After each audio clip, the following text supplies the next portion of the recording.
The Thinking Tackle Podcast.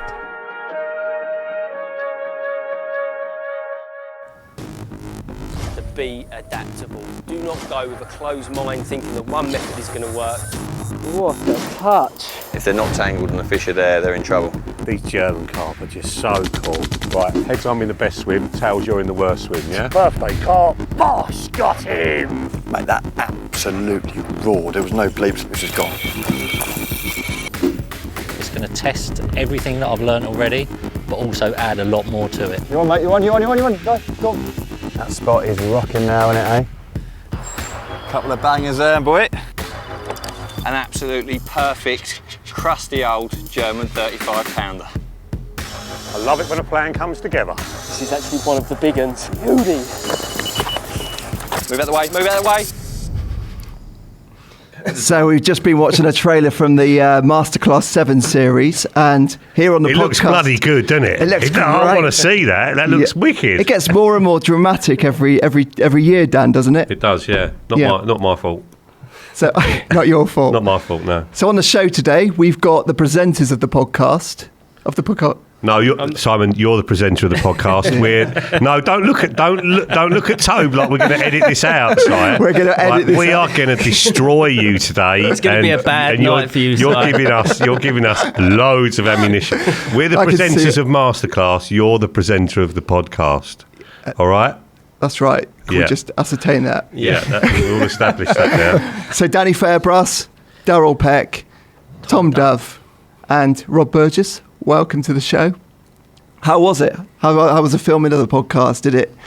How was the filming of the podcast? Oh, God. Right. Just breathe deeply, count to 10. You must know about deep breathing exercises. I do, yeah. Yes, being a therapist and all that. You'll be in therapy with us by the end of the night, won't you? So how was Masterclass, Si? Masterclass, our one was good. It was fun. It was a lastminute.com thing because the venue we'd had booked for a year to go to in Holland had been classified with KHV. So unfortunately, they didn't lose any big ones, thank God, but they lost quite a few fish, some of the smaller fish, and we were left hanging really without a venue to shoot it on because these things are planned so far in advance. One of our German team, good old Bjorn, allowed us to go to his Syndicate lake up in the north of Germany, and we had a good time. We caught some nice fish and had a laugh, and it wasn't too much high pressure, was it, bruv? No, obviously I'd been there the year before, so I had a rough idea of what it would be like. And when you know that it's pretty laid on, the pressure it does ease off a bit, doesn't it? Yeah. I mean, some places we go and we are learning as we're making Masterclass. Belgium, for prime example, didn't know the venue, had half an idea how we'd be catching them, but that evolves during the film, and I think people learn as we're learning, But yeah, this one we didn't know exactly how we were going to be fishing it, but we knew what was in there. We knew we had the run of the place. It was August. I mean, we had like atrocious carp fishing weather, really high pressure, low winds, wind from the east, which is crap everywhere, and like 30 degrees in the day, and that definitely we would have caught more in a big southwesterly and it been all drizzly and I think we would have caught day and night. Yeah, I think with that weather that we had, we done pretty well, but there was definitely more to be had. But the whole, it wasn't just... Speak for yourself, bruv. I thought I did all right. I thought I'd done all right, but there was... Just pull the mic up a little bit, guys. Sorry, it wasn't perfect, like you say. It could have been much better if we had more sort of daytime carpy conditions, as in overcast, a bit of wind and a bit of rain, then you might have felt more confident. But most of the time we were winding in, resting. Well, you were resting your swim at times. I was resting my sort of night swim. Without that snag swim, I think I'd have really struggled that week. Yeah, I mean, did you? I mean, so obviously with the high pressure and stuff, that added a kind of a subject for the podcast as well, didn't it? That you were fishing. For Masterclass, do you mean, Simon? You said podcast again. You are literally podcast is just running around in your head because that's what you think about all day. It's called the Masterclass, mate. Right, look, can we just establish? Simon, can we just establish? It's called. Do you want to sign one of these DVDs? Maybe it'll like sink in a bit. We should all sign one and give it to him. Yeah. What was I going to say? I don't know. Can we start again? The thing about the weather, no, we're not starting again. These things are not edited. You've pushed for them to not be edited whatsoever the whole way through, so they're not going to be edited. If you fuck up, right, it's just the same as any of us doing it, all right? So we're all human, bruv, so, don't worry about it. Okay. It's fine. Okay. So, you were going to ask about the weather.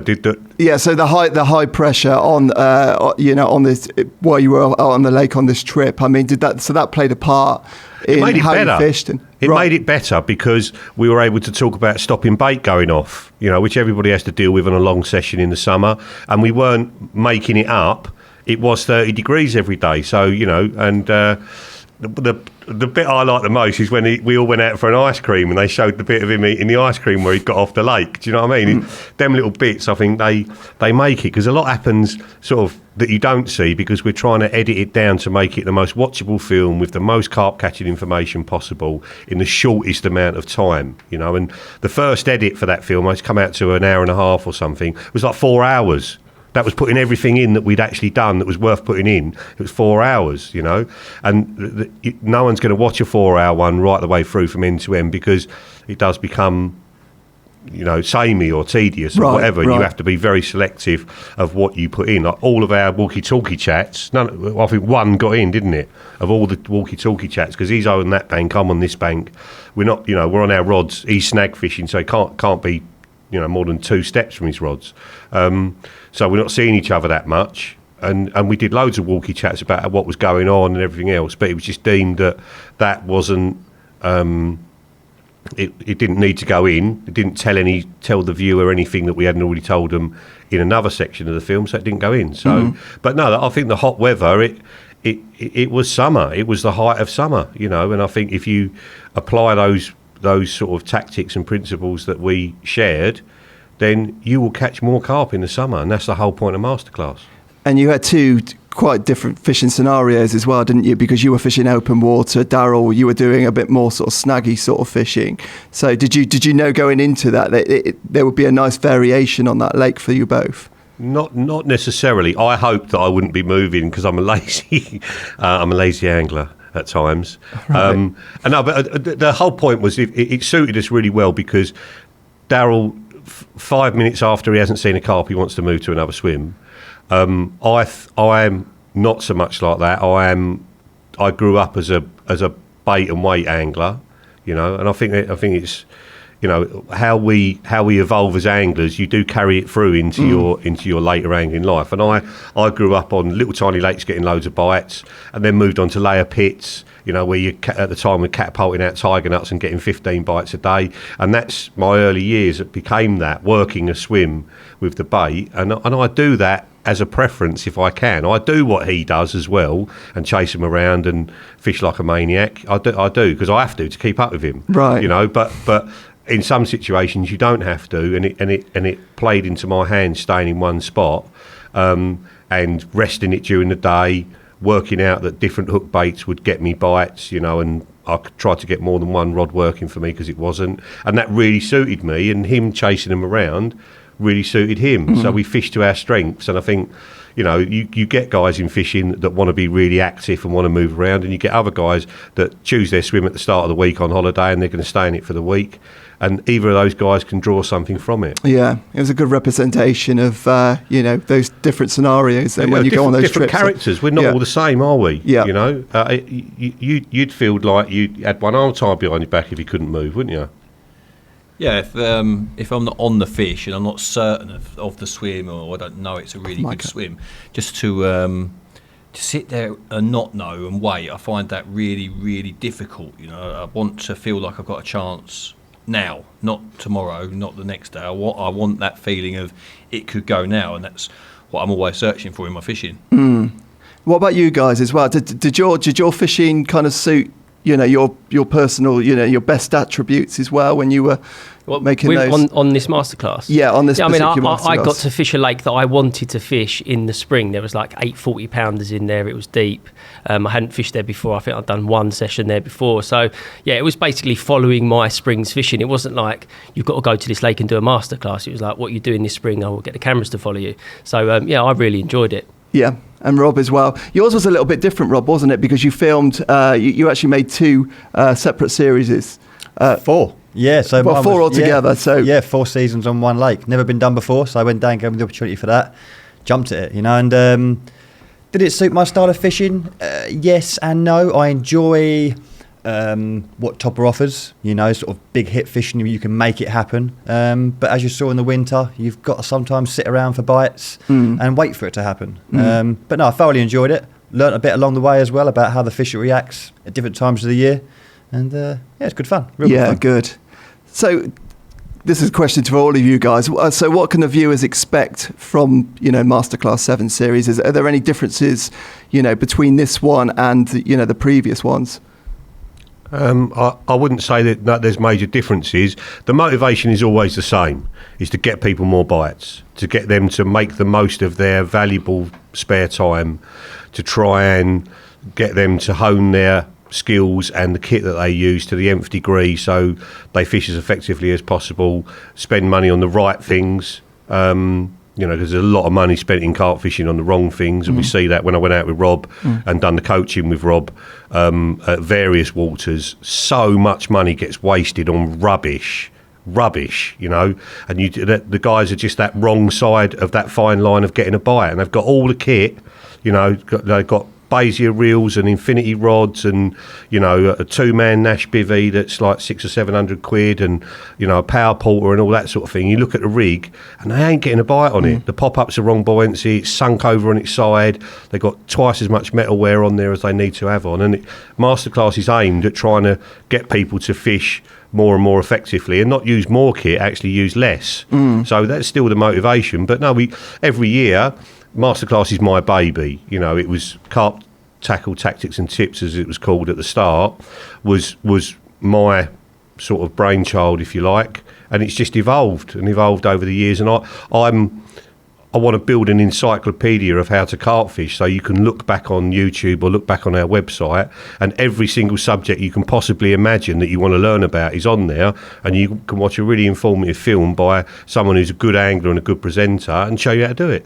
And that's what Masterclass does. It's really popular, Dan. If you look at the viewing figures on Masterclass, it is the most popular of the, compared to Thinking Tackle and stuff. It gets a lot of views, doesn't it, in comparison? People love tackle, they love kit, they love rigs, they love seeing exactly how something is done, and people are always clamouring for new information, and we put a huge amount of effort into it from a production point of view and a planning point of view, and we were lucky that another venue came up for us, because we were in the wilderness, we had nowhere to go, a month before we were going to do it. We were very lucky to find that place that represented that sort of modern day carp fishing that spoke to a lot of people. Some of the English are watching it because they're really cool carp on it, and they're probably not going to fish with that style or whatever, but it's Germany. Everyone loves a German fish.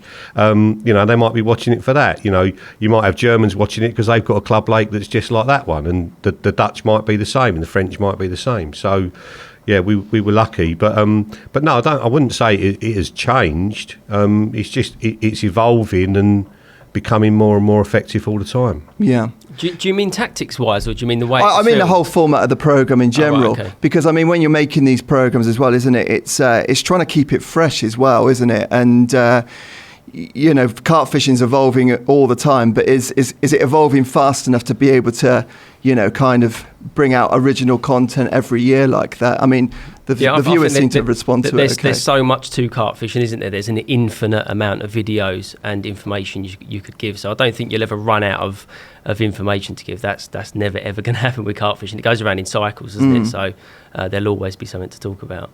And what about from a marketing versus fishing perspective on that? I mean, do you dedicate as much time to the marketing side of it as you would to the fishing, or is it primarily, an instructional DVD first of all? What do you mean by marketing though, Simon? I mean, so it's obviously to promote products as well. So yeah, but it's to show people how to catch fish, right. And the products are part of that. Yeah, we don't go. No one says to me, Dan, I need you to do a long shank X. and I go, right, where can I do a long shank X? I just fished with them in that particular session, so that's what got shown. You know, it doesn't get shoehorned in there. Right. It's how we fish and the kit that we fish with, whether it be Korda or Delkim or mainline or whatever.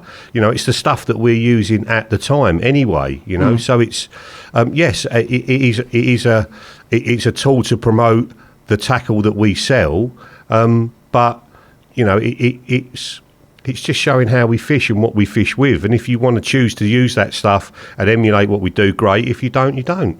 Yeah, I'm not going to lose any sleep over someone watching it and then going out and buying a Nash fang hook because they like it better for that D-rig. Then if they catch another fish on it, my job's still done. You know, and you just hope that some of what we do they like and they choose that for their fishing. But there's no guarantee, is there? No. You know, so it's not. You know, I want to. You know, I'm trying to educate people and put more fish in their land in it, no matter what. You know, and if it was just a marketing thing, it'd be like QVC and me standing in the studio with a little packet of long shank X's going around on a little thing with a I'd have a little salt with me, wouldn't I? I wouldn't be. Do you know what I mean? Obviously, there'd be fringe benefits to that, but do you know that's what it. And this is the dance. It's not like that. No, you pick the bits out of it that you want to apply to your fishing, and you fish with whatever you want to fish with in order to do that. That's what it's all about. So there isn't. It's like what have we not talked about so far? What subjects have we not covered? What can we cover in really great detail on a great lake to enhance people's fishing? You know, and of course we're using our products because we've all got confidence in them. You know, but it's the fishing is the number one priority. You know, and giving the information. Do the rest of you guys find it sort of suits? I mean, compared to thinking tackle programs, maybe like Monster Carp, does it suit your type of? You know, is it good for you guys to be able to do these instructional videos instead of just straight out session fishing videos? I obviously, one of the things I love about the shows is that you get to stand with people and teach them how to fish. You know, you get to that they're going to walk away and they're going to catch more carp. So out the back end, it's really nice having done the masterclass because you know that people are going to learn something from you. But the actual filming itself is very, very different to something like Monster Carp. It's nowhere near as relaxed. It's not storytelling. It's teaching somebody, what you're doing and how to catch them another carp. So yeah, it's very different. It feels different when you're filming it, but at the back end, it's nice that people are going to catch more carp because of you. Yeah, Monster Carp is like a blooming holiday, isn't it? That I'm Looks paying like for. It. Yeah, pretty much. Pretty much. Really good, Dan. You should come one day. Mate, my Monster Carp days are over. Thank you very much. Yeah, no, it is very, very different. But I've been on the other end of I like watching YouTube for instructional videos for other things. So I now understand what Dan's done for years and why he wants to do it, because for the first time this year, really, I've understood that, people are really thirsty for this information. So, it's really good. And what are you learning to do then, bruv? Play golf. Are you any good? Not really, not yet. He's getting better though, isn't he? Yeah. My scores are going down every week, so I'm doing the right thing. You'll be good at it. You're fucking good at everything, aren't you? Do you know what? Golf is really, really hard. You have to put a lot of effort into golf. Even just to knock one shot off now, it's really difficult. But you have to consume a lot of information and play an awful lot to get good. But I will get there. You will. Yeah. I know you will. Does that suit you, Darrell, as well? These more instructional than session? I would say I've worked in a tackle shop when I was younger, so I'm used to the sort of questions that people. I used to assume that everybody just knows, because I think in a certain way. But when you've worked in a shop and not everybody knows the same stuff, and like Tom just said, when I want to know something about, say, for example, cameras.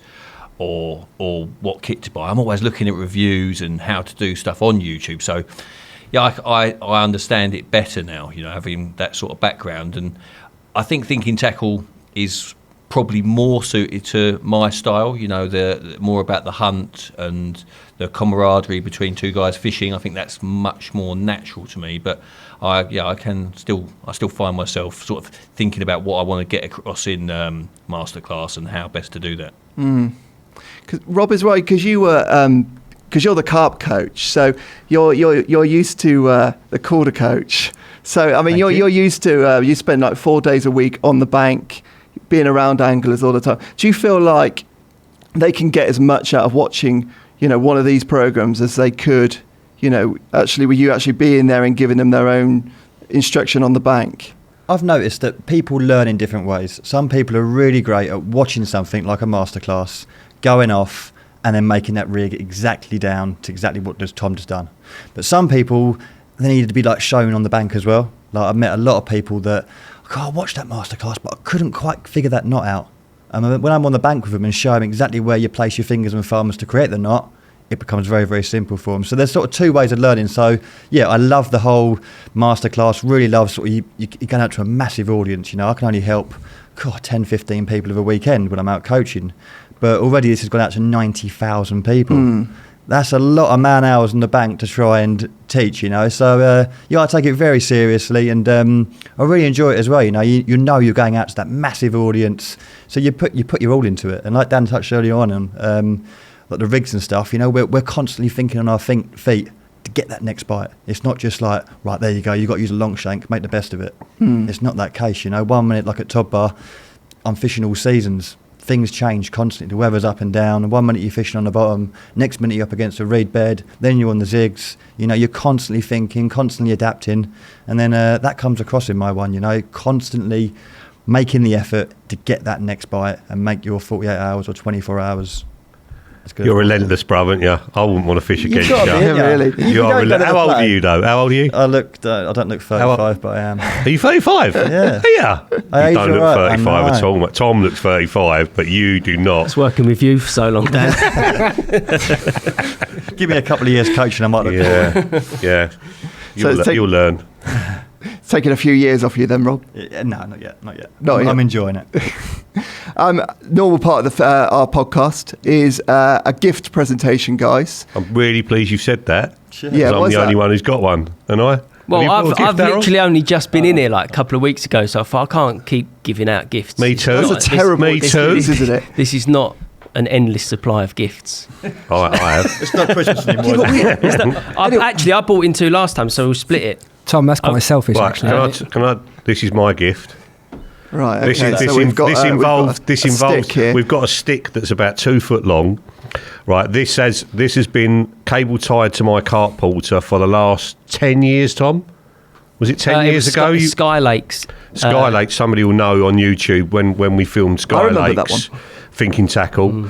Tom carved out this lucky stick for me. I don't know if it was it when you left or... No, I think it was while I was there. I was obviously bored, not catching much. Was it because I convinced you to move up from a stupid size 8 curve to a size 6 and stopped you losing fish one after the other? I remember that quite clearly, actually, that session. I think I had 10 bites the first night and landed 3. Just put a bigger hook on, Tom. Then I put a bigger hook on. No, they won't take it. But they did, didn't they? And they used 4s, didn't you? Yeah, I do. I hate being right all the time. So anyway, Tom carved out this lucky stick. Right. So it's been cable tied to the sort of crossbar of my barrow, various different barrows ever since. The bark has all fallen off, so the lucky bit that he carved in is no longer there. Somebody actually thought that this was strengthening the barrow up on the back of my barrow, which is not a great advert for cart porter, but it wasn't. But basically, I'm giving you this because... We're giving you this. Me and Dan are giving you this as a gift. Well, I think it looks like you're all giving it's me from this. both of us now, isn't it? Basically, I'm giving you this because I don't believe in luck. And I would not have... I wouldn't have given you this 6 months ago. Right. Because I would have been worried I was giving my luck away.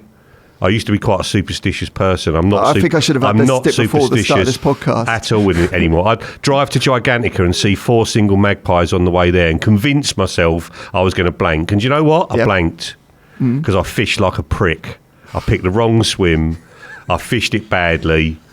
And that's why I blanked. I didn't blank because there are 4 magpies. There is nothing going on in the universe where magpies give you bad luck. That is not happening. That is something that we make up to take away our own responsibility from the situation and put it onto something else. Right, okay. And having been now utterly responsible in my fishing, I'm catching more than I have ever caught. So I willingly, gladly give you this lucky stick. that Tom gave to me. This is going to be so funny if he doesn't catch another fish for the rest of the year. If I don't get another bite, this will be back on my trolley. No, mate, that will not happen. Okay. That will not happen. But you've got to continue to do well in my fishing because my mindset is as good as it's ever been. I'm sure you will. So that's why I'm giving you this lucky stick. Thank you and very much, Dan. I hope that stays in the... It will, hopefully. Well, like I say, it can stay here forever. And like you say, you won't be coming back for it. I will not come back for it, no. We've also got some Masterclass 7 DVDs to... I'll take we've one actually of those, got 125,000 if you want, but we'll just sign those 3 or 4. So we're going to sign these DVDs what's that for your nan and that and your Auntie Flo? Yeah, well, we can keep them as well, can't we? But we'll store those away somewhere.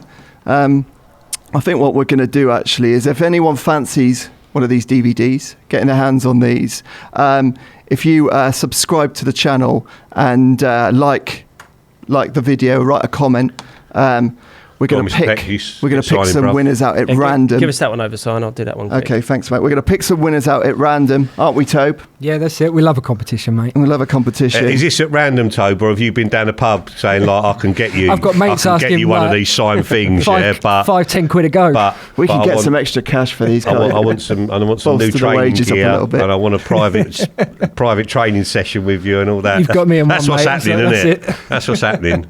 Yep, so subscribe to the channel anyway and leave a comment for this video. And like I say, we'll pick some winners out. Best of luck on that as well. Have we got everyone's signatures on? I've yet to contribute, so... Have you watched the masterclasses, Si? Yeah, I have actually. Any good? Enjoyed them, yeah. Yeah? Which one was your favourite? Is it fair to say that? Yeah. I like your one. But there's like a massive butt coming there, isn't there? Yeah. No, I liked it, but I don't do very much zig fishing. Okay. You didn't answer the question. No, I think yours was a favourite. Yours was my favourite. Cheers. Because it was. What was your favourite? It's yours. No. Davies one. Well, I mean, it was my type of fishing, isn't it? It was a Syndicate lake, wasn't it, as well, which we'll talk about in a minute. Okay. Yeah, I think yours was. It was good to see a nice big carp at the end of it, wasn't it? English carp at the end of it. Are you going to do some zig fishing now? Or? I don't often find myself in a situation where I can go zig fishing. No. Maybe in the future. Okay. Yeah. Okay, Dan and Darrell, should we talk about your episode?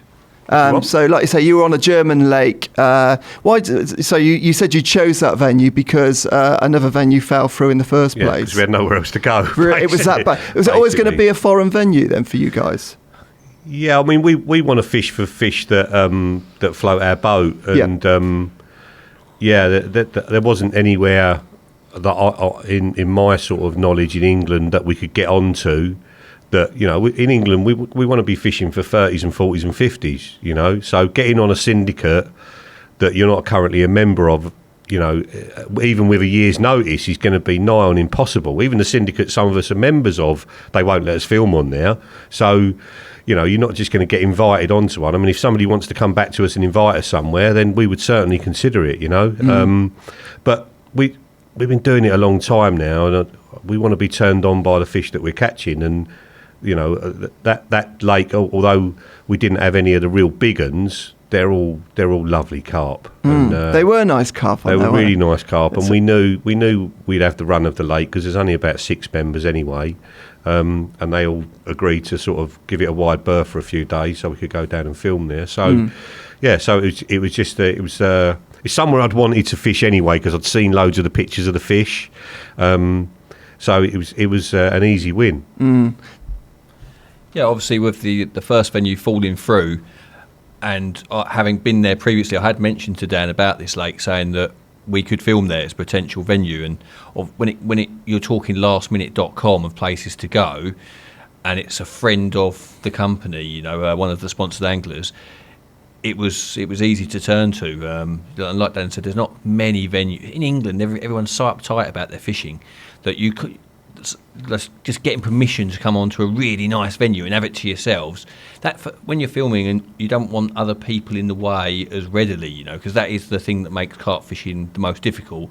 Other people in the way, you can't fish where someone else is fishing. So you've already got anglers in the way, then that's stopping you doing what you need to do. And when you're dragging a film crew and you've got to perform and you've got to deliver it you are looking for venues where there aren't going to be other anglers, and that's why that one really screamed to me that we could use it.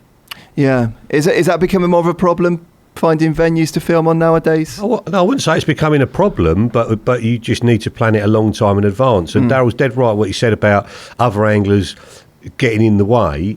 We're not professing to be the best of the best of the best, and we can catch them out of an egg cup, no matter what. We've got to be on the fish, and when you've got a crew there and it's costing thousands of pounds a day, you need to be on the fish. Now, it's down to us to find the fish and fish for them effectively and everything else, but you're showing how to be successful. You're not showing how to get blood out of a stone and how to catch a carp that ain't there. We all blank. We all blank. We all get it wrong in our own fishing. We all blank, and we all make the wrong choices. I've done it loads and loads and loads and loads and loads of times.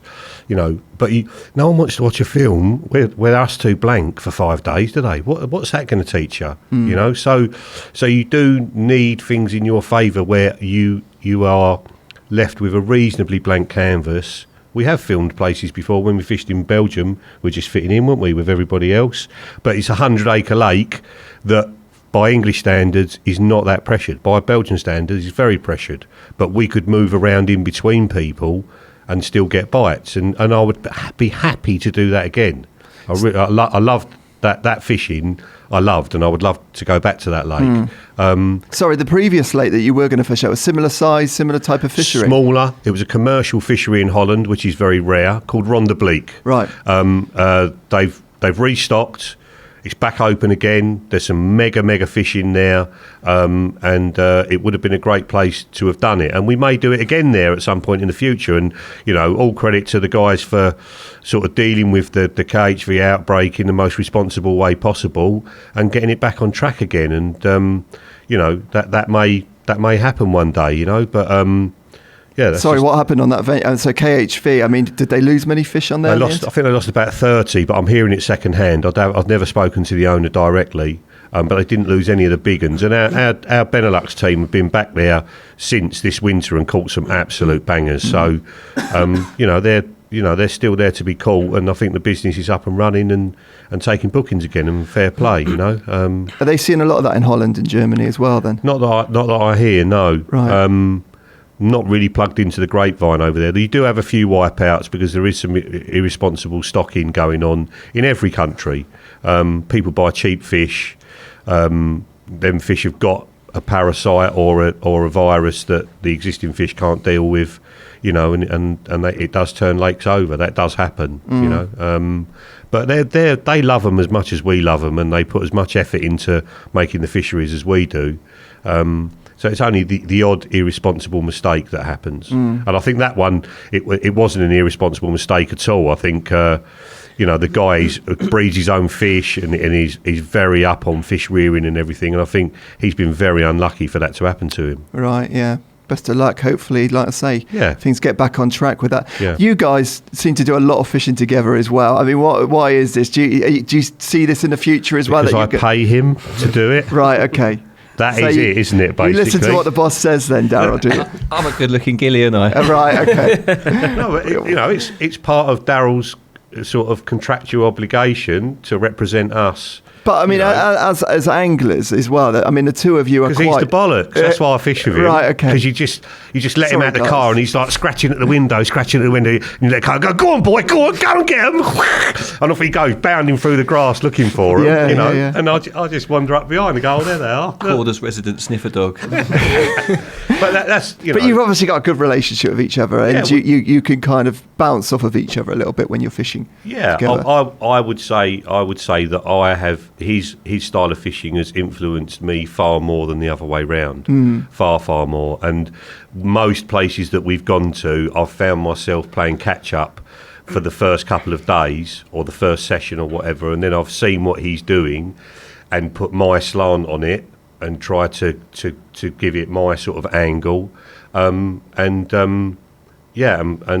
somehow managed to catch up, But you must see it that way as well, Darrell. I mean, you're learning from Dan as well, aren't you? I mean, you're seeing...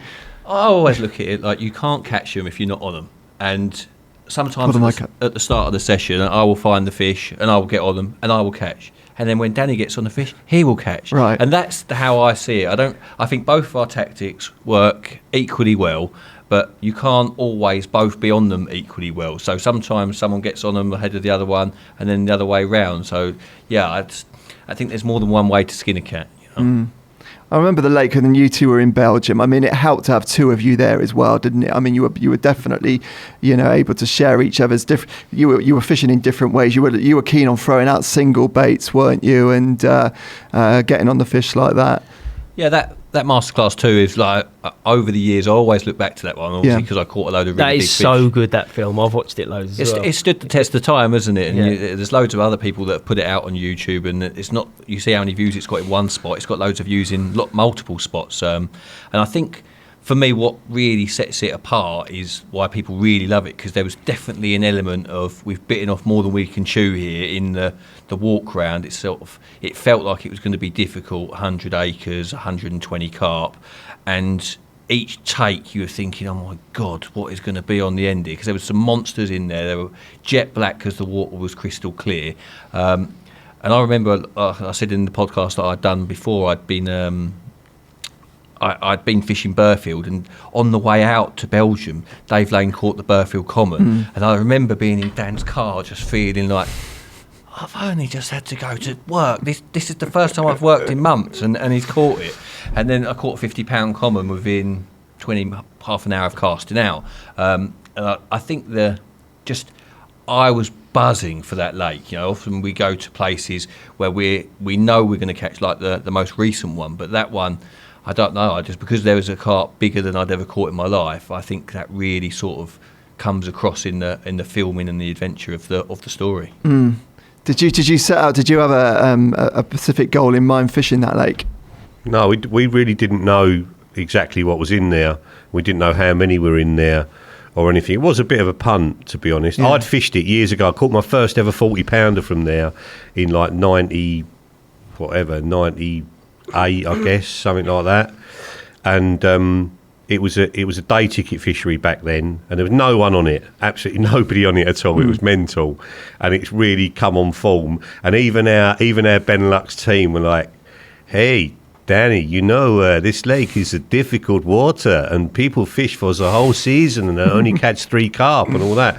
And I'm like, yeah, but we'll be all right. We'll do it differently. I've got Darrell Peck. Do you know what I mean? I've got the secret weapon, and it wasn't any different from any English water with the probably similar stock, or probably it was easier than an English water with a similar stock because of the style that they fish with over there is very static, and they rotor swims for a whole year.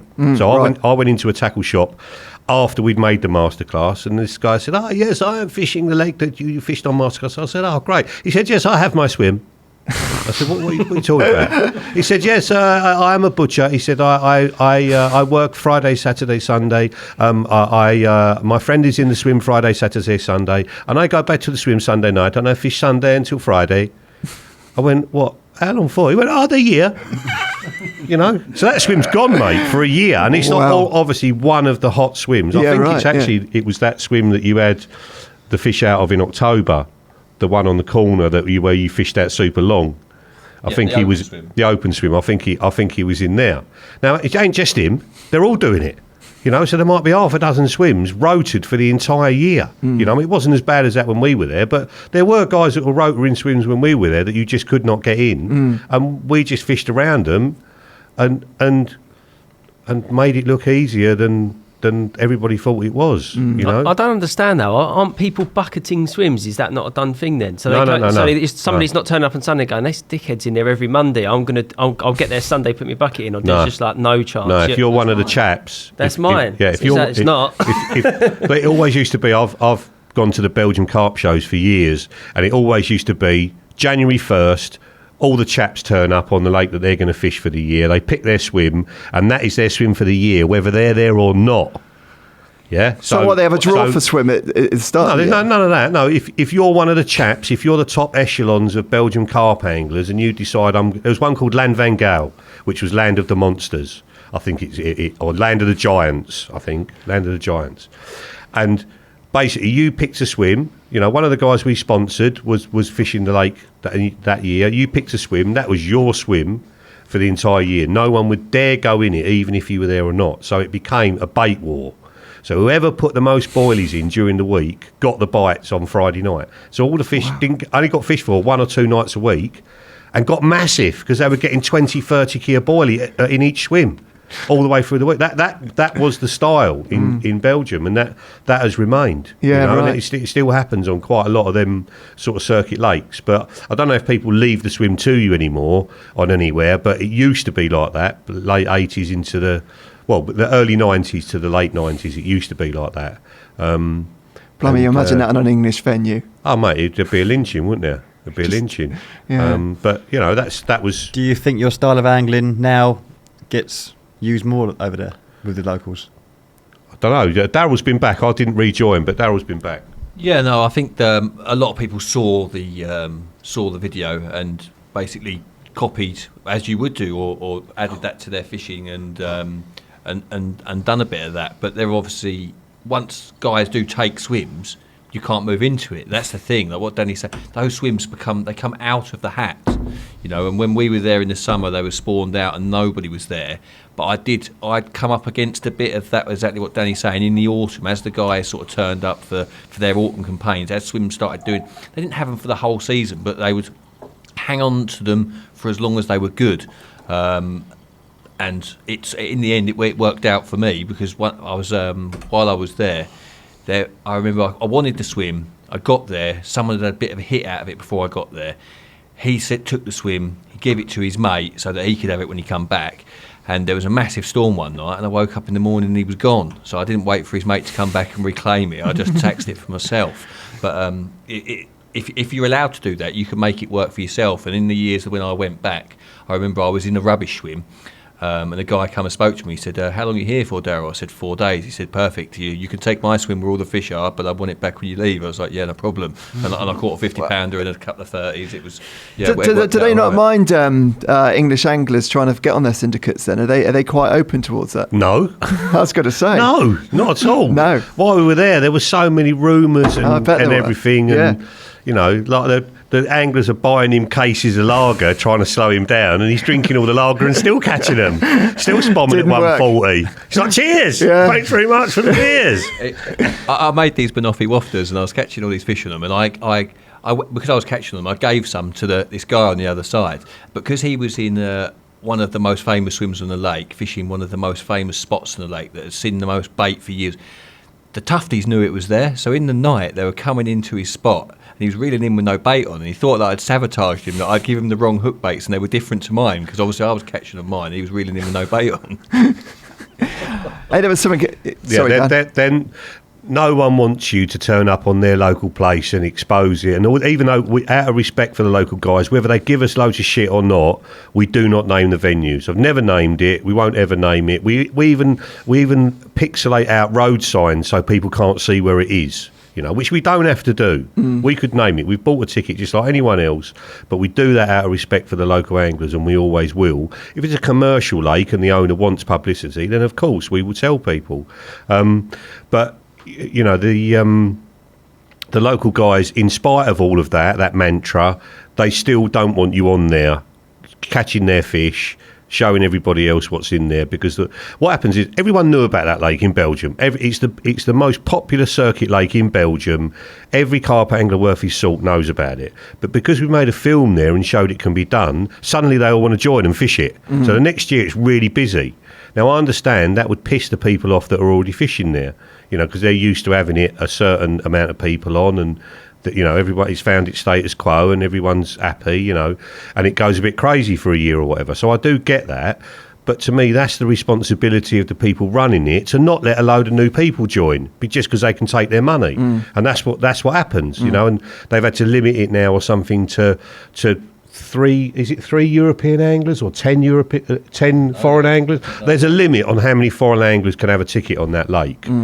Did you have to wait very long to get on there then? No, we just joined straight away because everyone knew about it because there's so many good lakes in Belgium. It wasn't oversubscribed, so you could just join straight away. It was easy, And we just paid for our tickets as you do, and just fished it. And that's over there.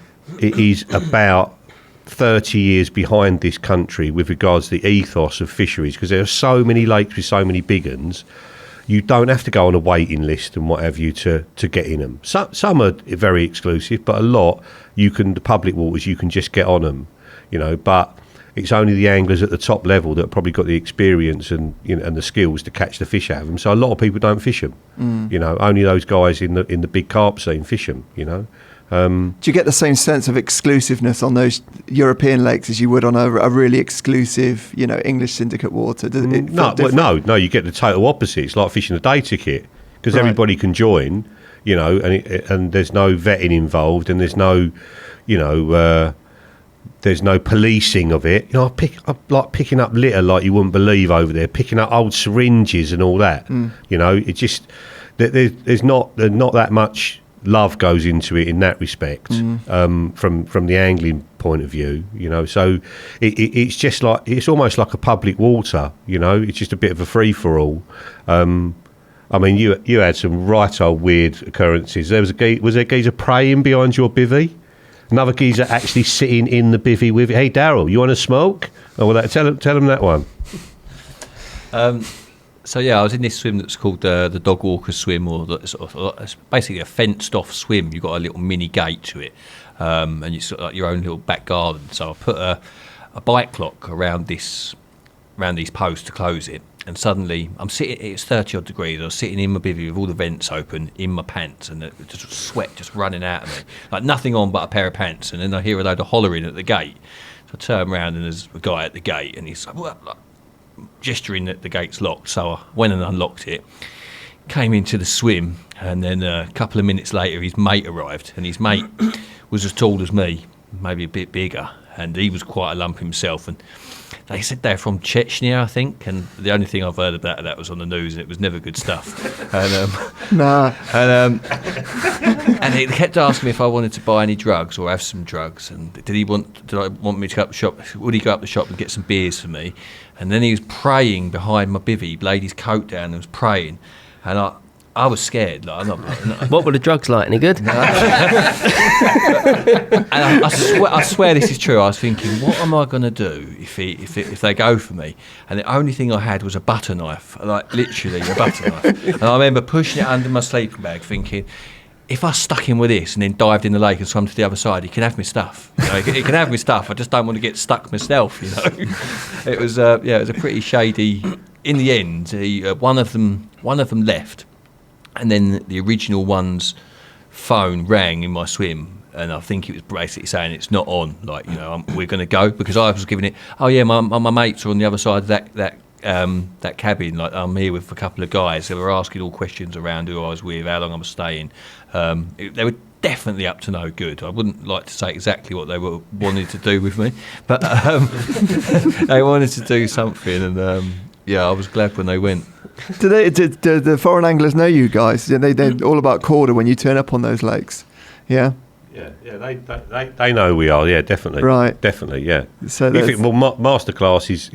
We've got an international depot in southern Holland. I've been going to the shows out there, the show at Zwolle, and I've been for 20 years non-stop. I love it.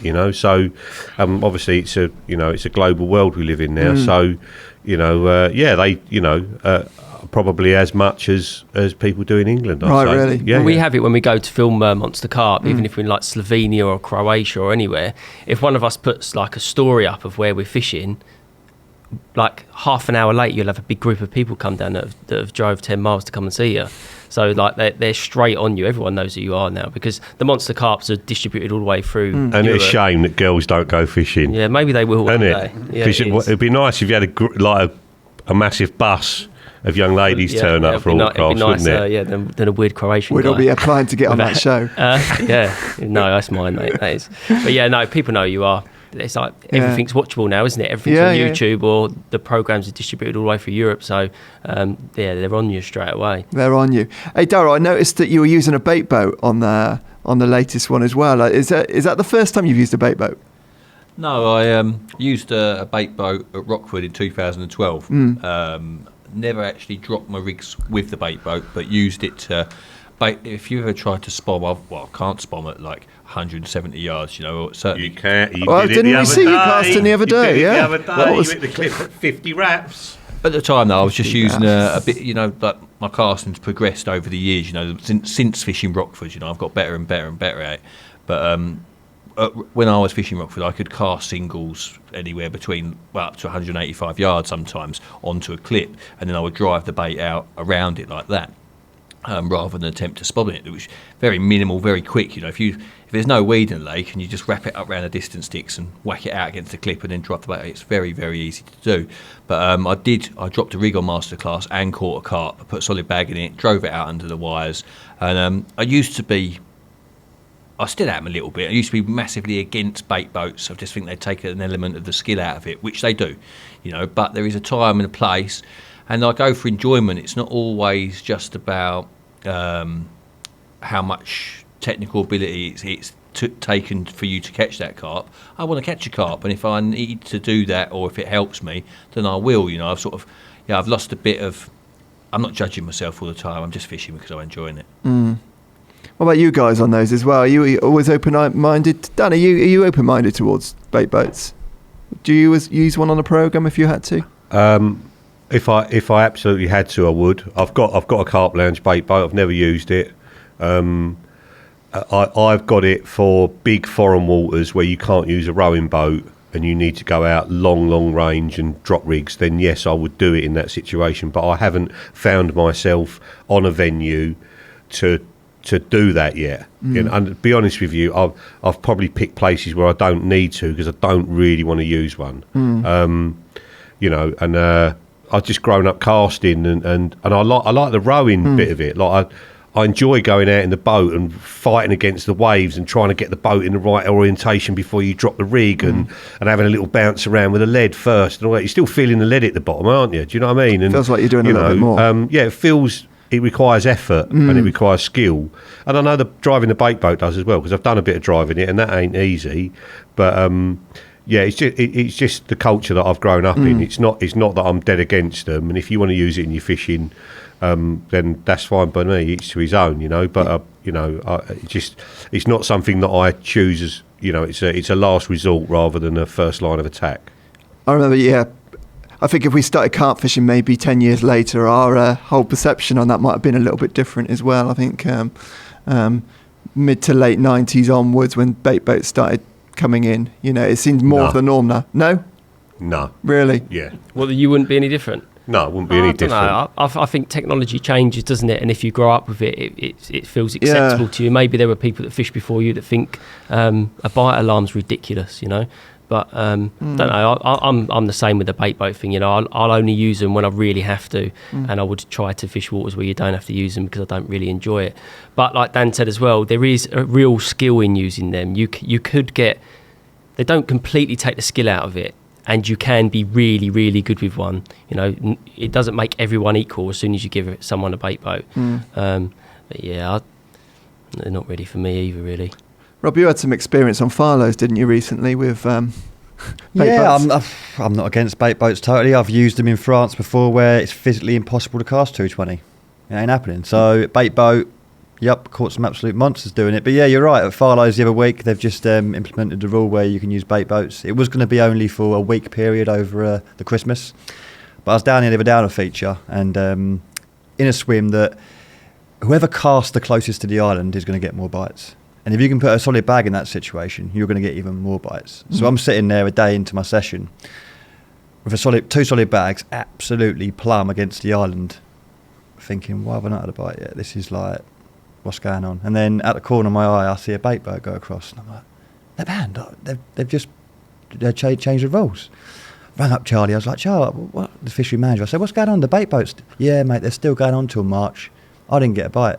So it killed that part of the island because that was accessible now for everyone. You know, where normally it was down to like 10-15% of anglers that could get it absolutely bang on the money. No different to you when you was fishing Stowe 2 and 3, I bet. You know, if you could use a bait boat, them spots that were really good for you would soon dry up, because everyone's now fishing them super, super tight, and the fish just get pushed even more into the snags, even more closer to where you can't get, you know. So they become quite seasonal then. I mean, I guess during the summer again, once the boats stop, them spots they start rocking again. Yeah, you know. So do you think they will start rocking again though? It will take a while, because the fish will just look at them as complete danger. Yeah. You know, they're getting fished for effectively. That's what I don't like about them. You're putting rigs where you shouldn't be able to put rigs, and it's just forcing the fish further and further and further into danger, and more fish are getting lost, because if you've got most anglers who know what they're doing at the ranges at Farlow's don't need a bait boat to put it under there. Good anglers. Yeah. But if you're an inexperienced angler and you're not fishing right and you're snag fishing and they just keep getting in there and you're getting cut off. Yeah, no one's losing any fish, to be fair. The island, no, not at all. The islands are they're nice and easy. You know, you get a fish, they kite left and right. But the point is, everyone's fishing where I could fish and they couldn't. Yeah. Well, I saw one of your casts as well. Was that there's a weeping willow or something hanging off the end of the island, and he's hitting the branches, and it's if you're not hitting the branches, you ain't getting bites. No. It's as simple as that. And the bait boats just. But to be able to fish cast like that, you know, it's not people love it. You know, people are fishing effectively. My mate Andy fished at Chilham Mill, and that's they allowed bait boats down there when it got sold. They allowed bait boats down there, and they absolutely slayed it at the start, because they're taking them out to little tiny holes in the weed that are nigh impossible to cast into. And not only are they dropping the rig there, they're dropping a load of hemp and corn and crumb boiling and all that sort of thing at the same time into these holes. And they absolutely destroyed it, the bait boat guys, at the start. But the fish did wise up to it very quickly, and little patches of bait suddenly became dangerous. I say suddenly, it probably took a year. But then the guys that were casting, like Andy, started to do really well again. And the bait boat guys didn't know what to do next. Because you've got a bait boat, you ain't dropping one boilie here, one boilie there. You know, you just ain't doing that. It becomes very one-dimensional, doesn't it? You know, and if you're not prepared to think about what you're doing and adapt to the situation, you know, that their catches really tailed off. They did. Didn't Abbey Lakes, because that was dominated by bait boats, wasn't it? Didn't you do a thinking tackle on there? We did. I can't remember. We did one or two. We went there to make an underwater film actually, and we caught a few in front of the camera, but not enough to make a film. So we made a thinking tackle at the same time to make the most of the camera crew.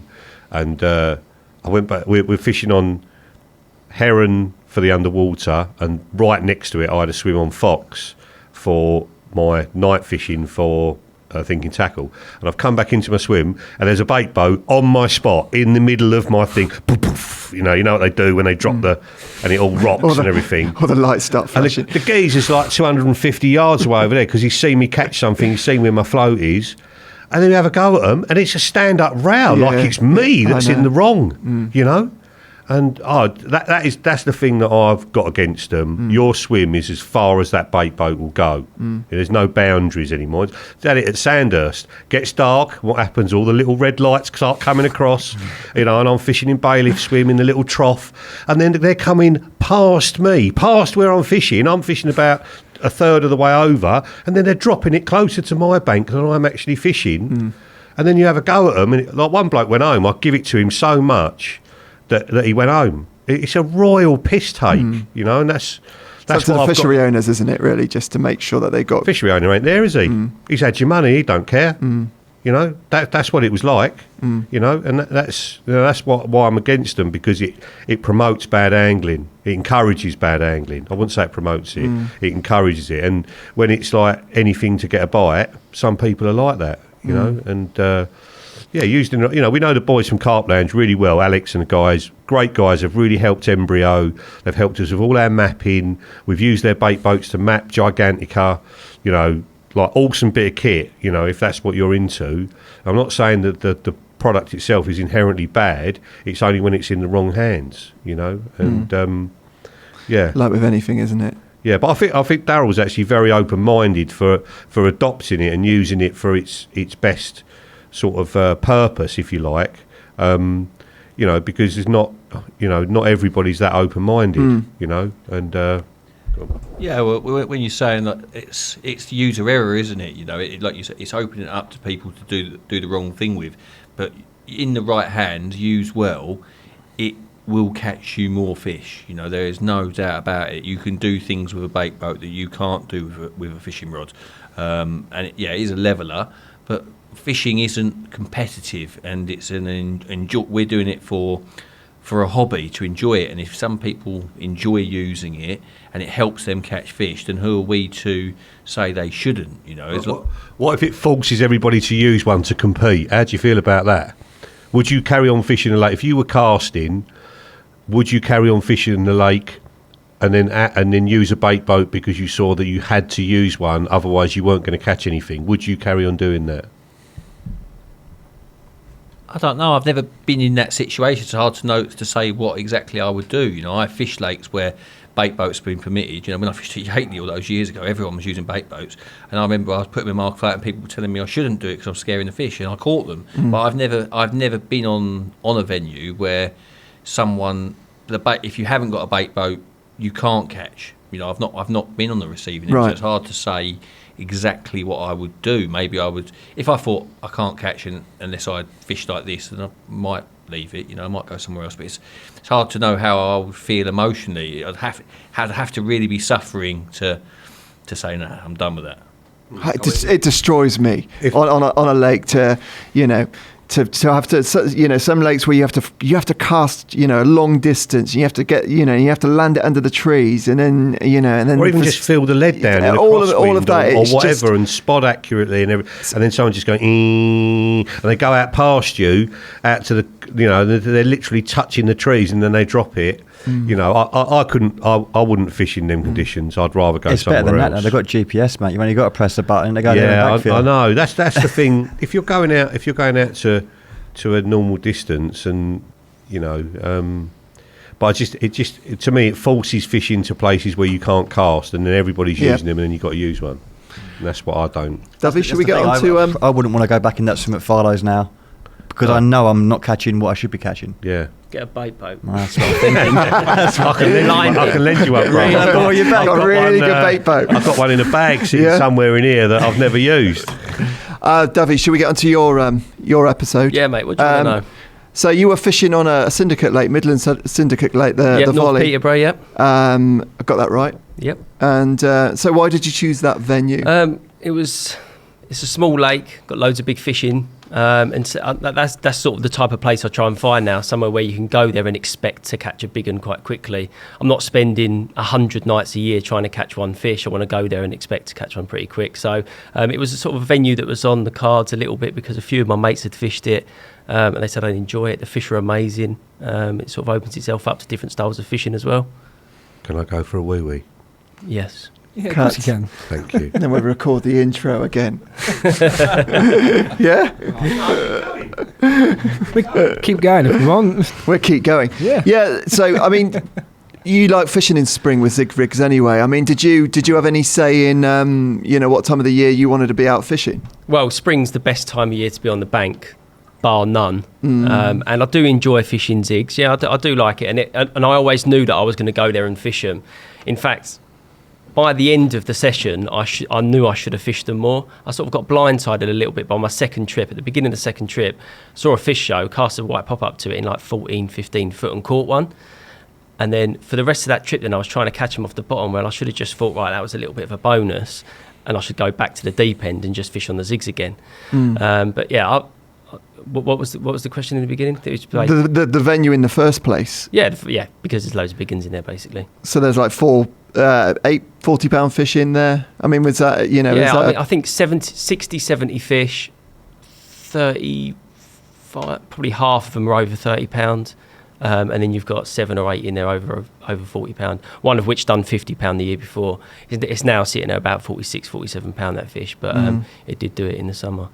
Did you choose the venue yourself? Yeah. I had a ticket on there, and Dan said, I want to do a masterclass for you this year, but my time's so tight now with all of the travelling for Monster Carp and my product trips that it's like you have to sort of merge your personal fishing a little bit into your filming as well, and we were able to do that with this one. So it meant that I could get probably 10 extra nights in my spring while I was fishing on the lake that I wanted to fish in and get the film done as well. So it was the best of both worlds. What did you learn from that session? I know there were a few things that you wanted to... I'll tell you what I did learn is that from the drone, the fish look closer to the surface than they are. Like from the drone, was thinking the fish are like a foot or 2 foot from the surface, but then when it turns out I was catching them on the zigs from like 5 foot beneath the surface, so that again blindsided me a little bit. But I've actually got some footage for you here, mate. Yeah, and they also like eating worms mid-water. You found that out as about well. These worms. You've been onto this, Darrell. Well, I just watched it and I was like, we sit behind black foam and pop-ups and stuff, but that real bait and it just different. No one has done that, hasn't been hammered yet, and that's definitely going out on some of my rods this year at some point. That works, man. It's just like when you look at it and you put it in the water, you think, whoa, they're not going to swim past that. They're definitely going to eat it. Because do you think that is a hang-up with some people with zig rigs then? That it's because it's always with plastic and it doesn't feel like real fishing because it's artificial bait all the time? Well, no, I don't know. I think people's hang up with zig rigs is because they're not that confident in using them. It's like they haven't caught enough fish on them. If you've caught stuff and you go back to it, don't you? That is a really lovely way of fishing. That zig fishing. It's not. It's just a nice way of catching them, and you are working really hard. People say, it's cheating because they just don't know how to do it. Hey, Toad, can you put that footage back up again, please? Yes. Yes, sir.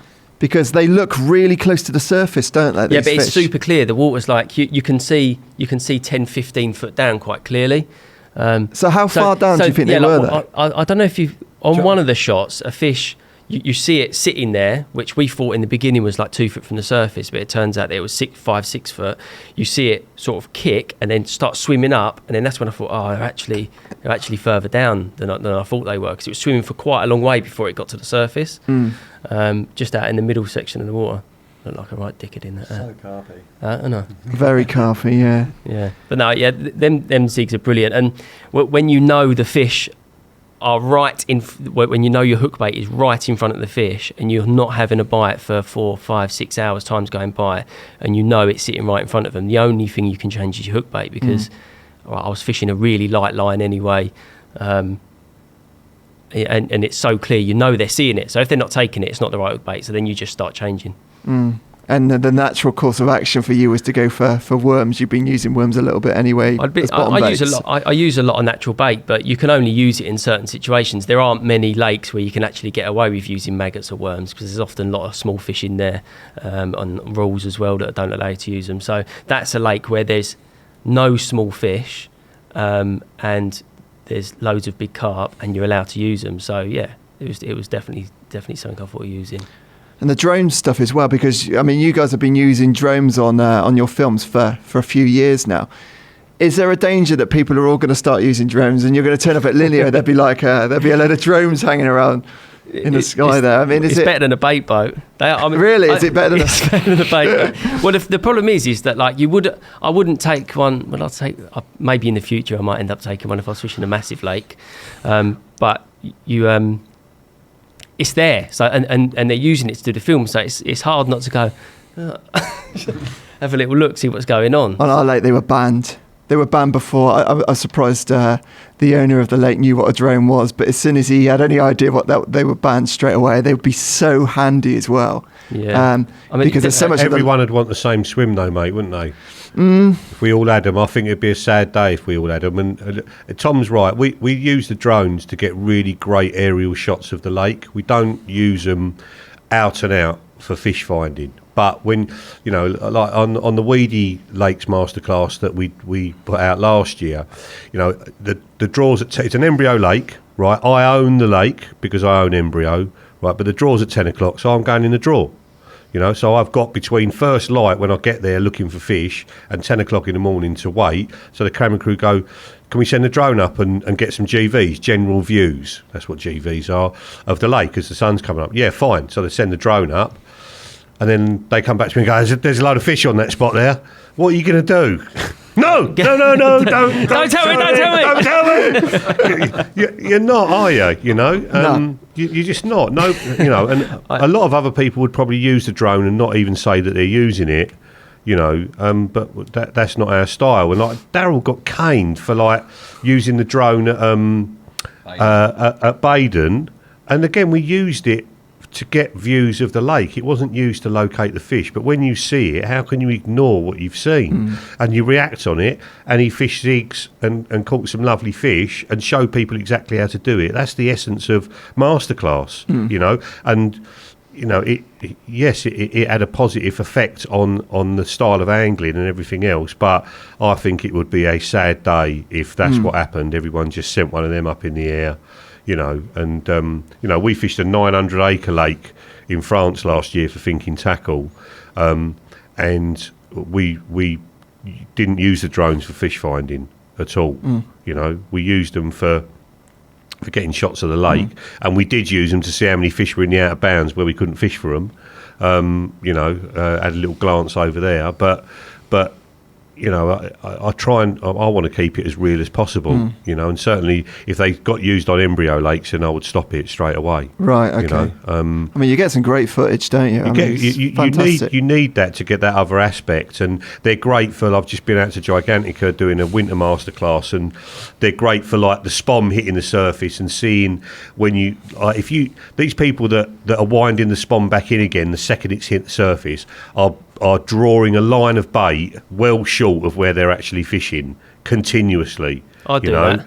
How quickly? Well, it depends how light the stuff is that's in it and how quickly you wind back in again. But you're talking about a spread of 3 or 4 foot of normal sort of like spodniks, crumb boilie particle, that sort of thing.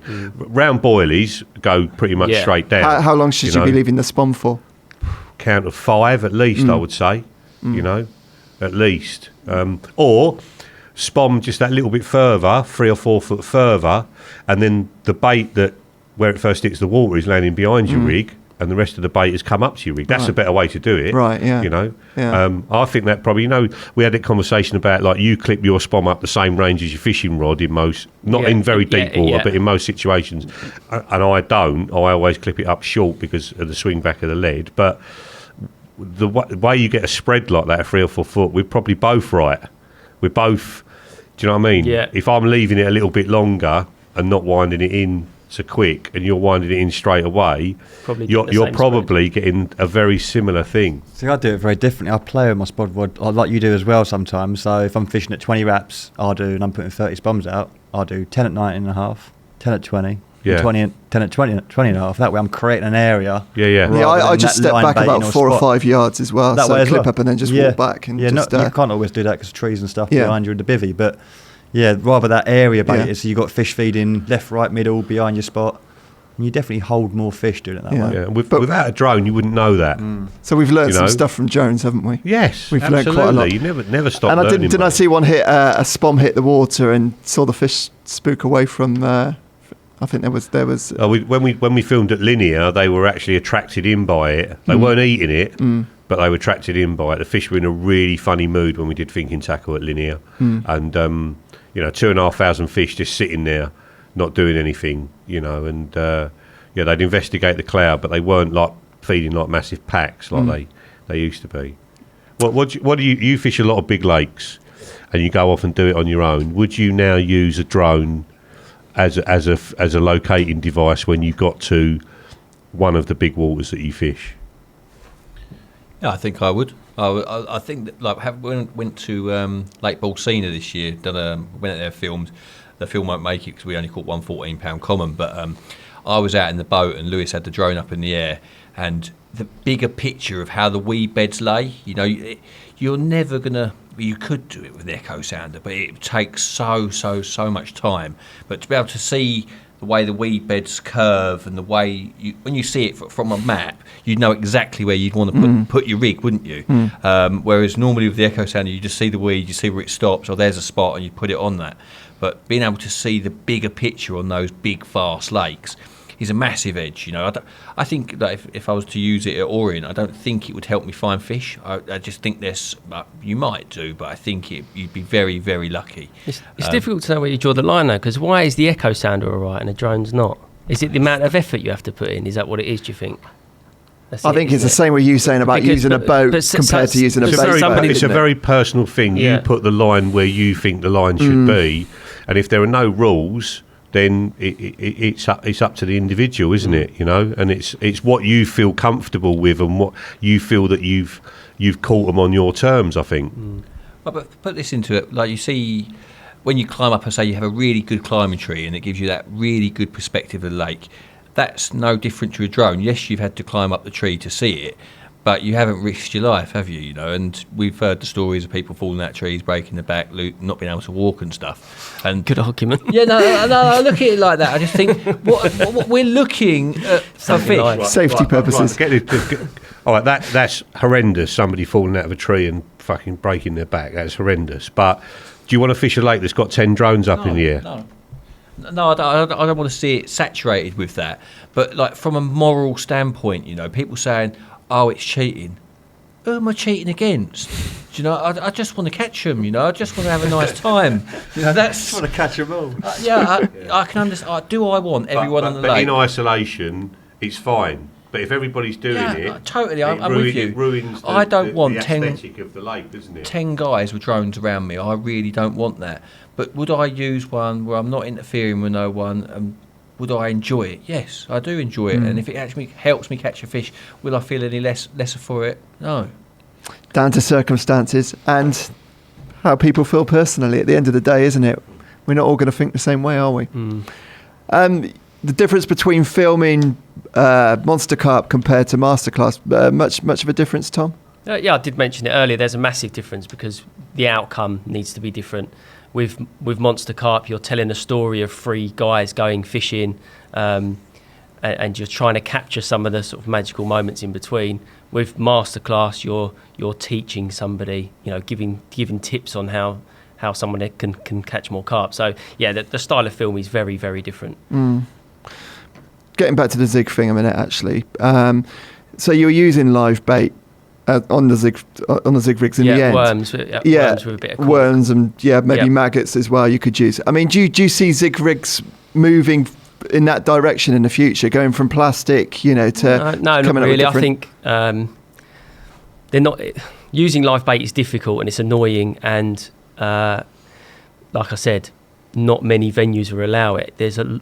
I can imagine 80% of the venues in the country, if you put a worm out on a zig, that's going to get bitten off pretty quickly by a perch or a little fish of some sort. So yeah, having something moving mid-water is not going to be ideal in most situations. I think people are going to stick to black foam because it works so well, but in them small situations where you can use them, they're an edge, certainly, yeah. Yeah, they are. Something to bear in mind. Rob, getting on to yours, your 2 episodes. So you're the newest guy on camera, aren't you? I mean, you're less experienced. So how are you finding the whole thing with, trying to catch fish on demand for the camera? It's different because I'm normally all over the shop. You know, I'm literally handbrake. Yeah, we've heard that before, haven't we? It is. You know, everyone's like, right, I'm wrapping up at 1,000,000 miles an hour, and then you've got one like Scott saying, whoa, just re-wrap. I want to get a rod back out. You know, that's just me. Or I changed my hook bait, and they're like, oh, we didn't cover it. You know, it's different. You know, we're Darrell calls it carp fishing with a handbrake on. Yeah, that's what filming is, because you're having to stop all the time. And still, the amount he's done, the crew still have to stop him from doing it because he just wants to get the rods back out again. You know, that's just him. You know, just so keen to catch another one. You know, that's the hunterness, I guess. You know, but now getting used to it. I mean, so are you sacrificing captures? Do you think fishing on film? Then, I mean, how much of a difference is that making? It just restricts you to a few more bites. Like in the winter part of my masterclass, my bite time was between sort of 9 and 10. So I've got an hour to try and nick 2 or 3 bites because I know I'm pretty much camping for the next 23. So I get a fish in the net, and all I want to do and think about is getting a rod out in the water to get another one. But then you've got to do it all properly, you know, fish in the sling, wrap up, do it all to the camera, show the hook bait, and there's 20 minutes gone. There's my next bite gone. So it's all good fun, but it is frustrating because you know what you want to do, but you can't because you're sort of teaching in a way. So you spent 4 seasons fishing on top of Manor. Yeah. What was your favourite season? Probably the summer, because normally that's not my favourite time of year to fish. You know, I love the winter, I love early spring, But for me, it was sort of on my terms there through baiting. You know, I could keep them on my spot. I could keep them feeding. That way, when I was doing bits for camera, I knew all I've got to do is cast out because I've made that for me. You know, I've made the spot rock. It's there. All I've got to do is cast out. Where in the winter, they're literally, that's just winter fishing. You know, I'm restricted to that 1 or 2 hour window. So yeah, summer for me because I made it keep happening through the show. Quick question: obviously it's only been out a week or so. Have you had any feedback from people at Todba thus far that are already doing it different this winter? No, not this winter. No, to be fair, I haven't. No, I've had loads of amazing feedback on little rig bits I've shown, and you know, just bait application throughout the whole series of it. But no, not any questions relating to like that specific. If I'm honest, no. Yeah, no one said, "Oh, put a bumbleberry wafter on or whatever." I've stopped putting bait in, just fish 2 bait I've not read the reviews on YouTube or nothing like that, but maybe there is. But no, not personally. Yeah, I've seen a few comments. Have you? Yeah, asking for advice. People going up there and they've watched the film and they're asking. Good. Yeah. Why are they asking advice? It's like he's absolutely handed it to them on a plate. What other questions are there? There you go. Watch Masterclass 7. Just do what Rob does, and you'll just catch them. You know. Yeah, he makes like there's something else going on, some magical power going on in the background, and there isn't. But we always used to think that, though, Dan. We spill our guts. It's absolutely everything that we do. Yeah, people are actually when like people bump into you, they're surprised you're using what you show on the films. They're like, oh, you do use that spinner rig. I was like, what do you think? I've just been lying for 3 years. Yes, mate, I do. It's mad. People are cynical, aren't they, and suspicious, and you know. But I couldn't look myself in the mirror, mate. No chance. Like, I'm sure deep down, Tom really wouldn't want to show his little worm zig rig. You know, you're showing everyone how it's done. I don't care. I really don't care. Like, no, I really don't. I really don't care showing everyone everything.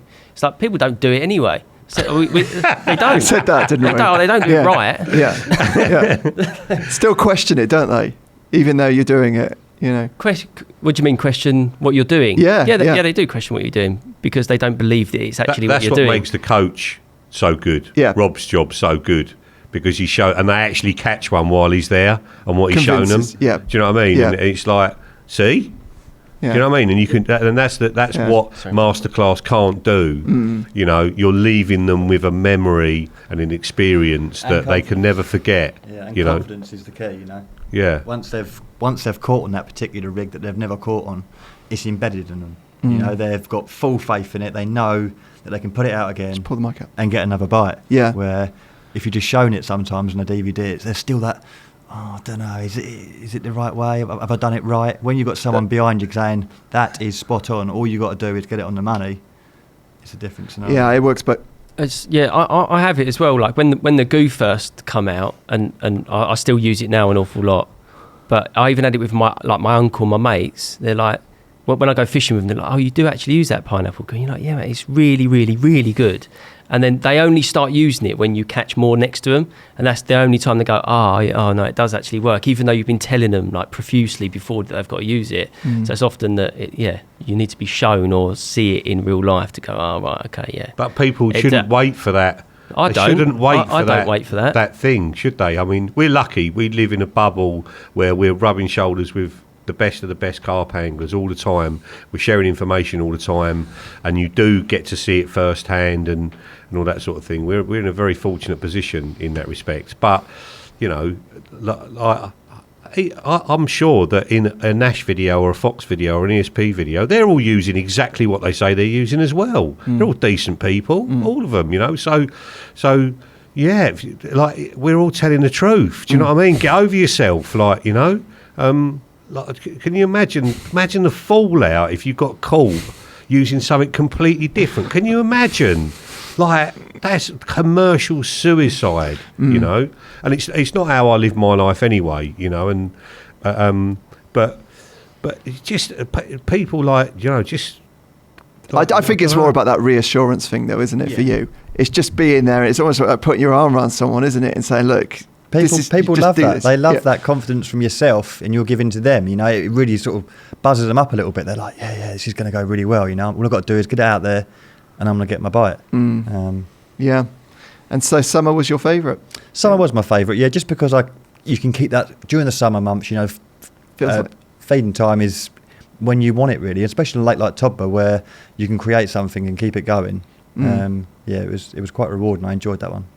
And then getting on to back to basics. So that was on Billy's Lake on the embryo. We wanted to call it back, sack and crack, but they wouldn't allow us. Really? Yeah.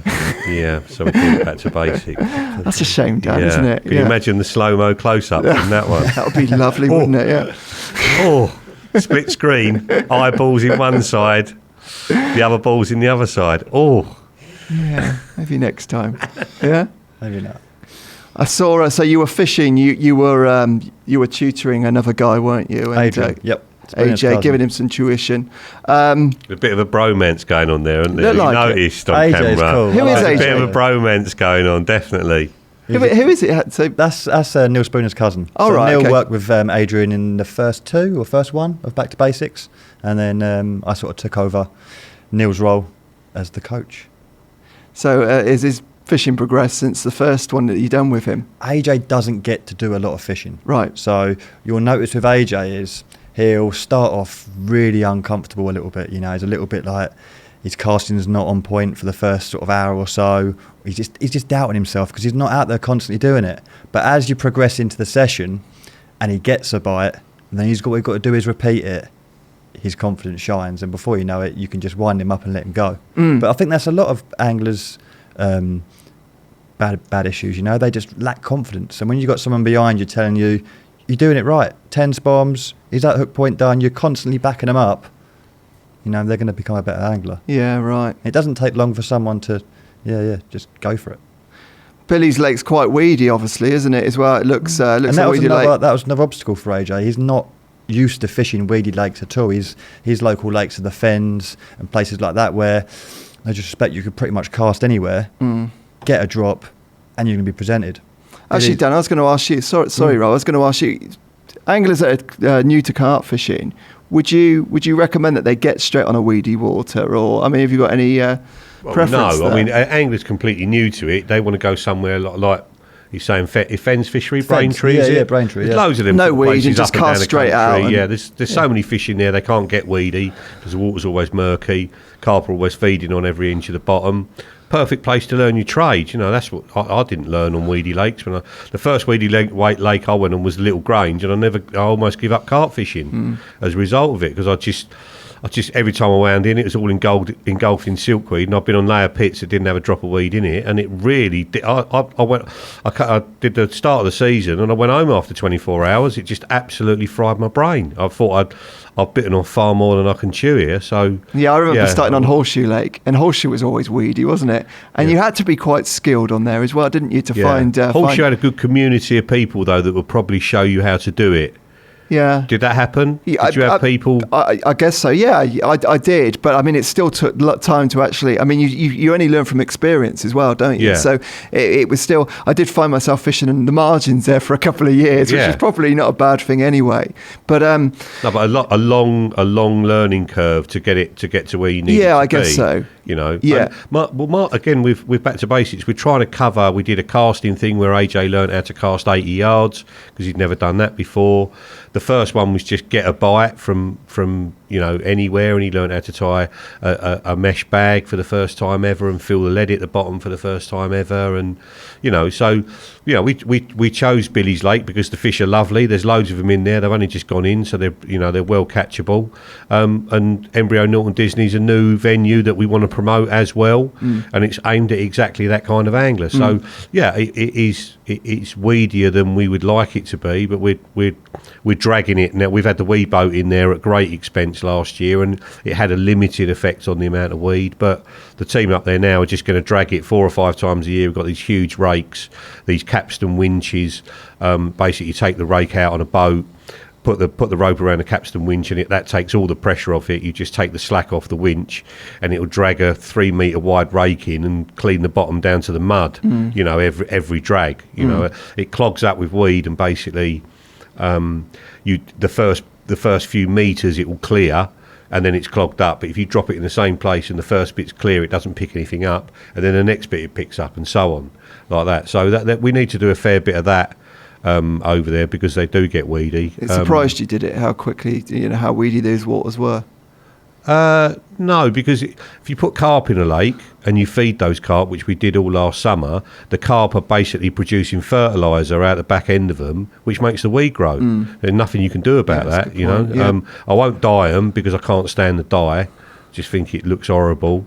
So we're left with a thing, just like you cut your grass in the back garden, we've got to cut the weed, you know, and you can't cut it once and it'll be fixed forever. You have to keep doing it, you know, and that's what we will do, keep doing it. But it was good. I think it was good for AJ because, and I've never seen that flat rod thing, you know, and Can we just talk about the flat rod a minute? Can we just explain what the flat rod is?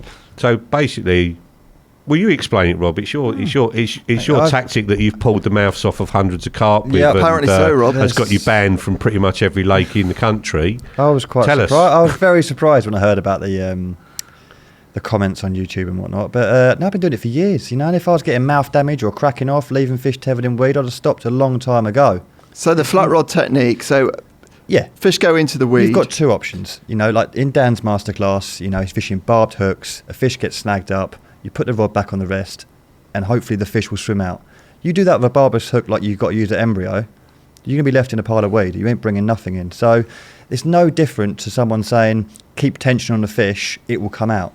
That's what I'm put some doing. footage up if Yeah, you've got I've actually got a clip here. But all I'm doing is taking the rod out of the situation. The rod is a giant sort of bungee as such, you know. Yeah. It's taking a lot of the tension.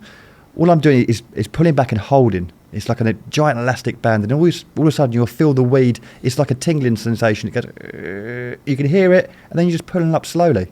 You know, there's no... So you're just breaking the fronds of weed away, exactly. basically. Just putting a bit more pressure on. Pressure on the hook. The hook would bend, snap, line would snap. I'm not putting that much pressure on my tackle at all. I'm just using it in the correct way. And you're pulling more against the weed than you're against the mouth of the fish. You're dislodging the weed bed, really, aren't you? You're actually moving the weed bed, and the fish is within the weed bed itself. The fish go, I've seen it from a boat, the fish go round the weed. They swim round and round, and it just draws it all together, you know, and then you've got no real pressure on the fish.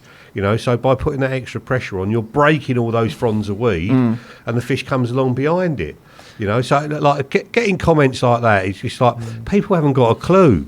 If he was ripping their mouth off every single time he caught a fish, would he carry on doing it? Of course he wouldn't. And they're young carp as well, aren't they? So you'd be losing carp as well doing that. You can't do a thing nowadays without someone jumping down your throat and saying no better, and they don't. They're ignorant. They don't know better. One of the things you're doing there, though, can you just explain? You're holding the line as well, aren't you? So you can feel it. It's the same as if you go out. Look, and there it is, out of the weed. I was surprised. If you go out in a boat above a fish, it's really good to for some reason it always comes out better if you hand line them out of the weed, because you can sort of feel when you've got to put the tension on and when you shouldn't. And that's exactly what's happening there. It's not just walking back until the line snaps. It's about feeling it with your hand at the same time. That's sort of the key part.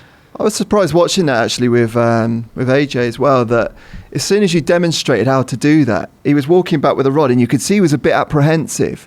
But he could feel, and then all of a sudden he was feeling the line there, and as soon as he felt that, he got that straight away, didn't he? Yeah. You can't beat Phil. I'm in complete control. My tackle is up for the job, most importantly. I've not got £10 line on, fishing in weed. I'm not fishing some fine wire hooks and a poor hook link. You know, my tackle is up for the situation. I know I'm fishing weed. And that technique just takes all the stretch out the line, and I'm in direct contact, and it's a feel thing. You know, you know after 10 seconds if it's in there good, and sometimes you've got to put the rod back on the rest and have a different. Well, you know, slacking. All these people that have criticised him on YouTube or whatever, put all the comments on. If they fish next to him for one day, they would do everything the same as what he does, because he's a Terminator. That's why I hired him as a coach. I wouldn't want to fish against him. I really, really wouldn't. You know, so all these people that give it the big un, I'm giving it the big un back to you. You do not know what you're talking about. So shut up, you know. Thanks, I'm sorry, but that's my backlash to it, because it pisses me off that these people haven't got a clue. And if they fish next to him, they would fish exactly the same as him, because he's a bit special. You know, not special needs, a bit special.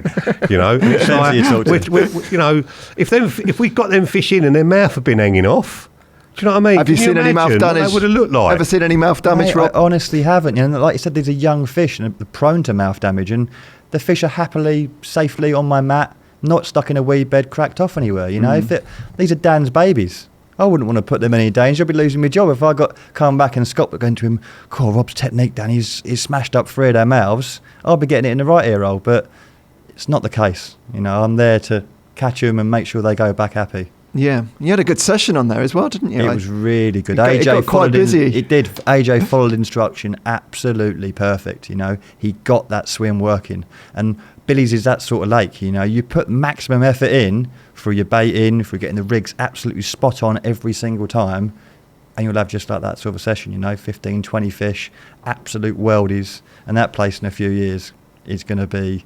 I want to fish it a lot. You know, it's going to be special. Yeah, I might go there actually in the spring. My friend's never caught a 20-pounder before, and I'm looking for a venue to take him to catch his first 20. Is that the one? I've got a better one than that, bro. Oh, have you? Oh, yes. Oh, great. Okay. Yeah. Oh, that'd be good. Yeah. Yeah. Do you want to know where it is?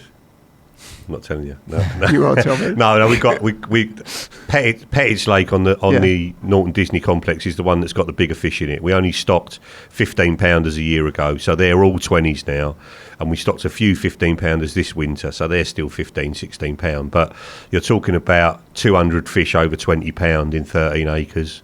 There's only 11 swims, I think, or something on it. I can't remember.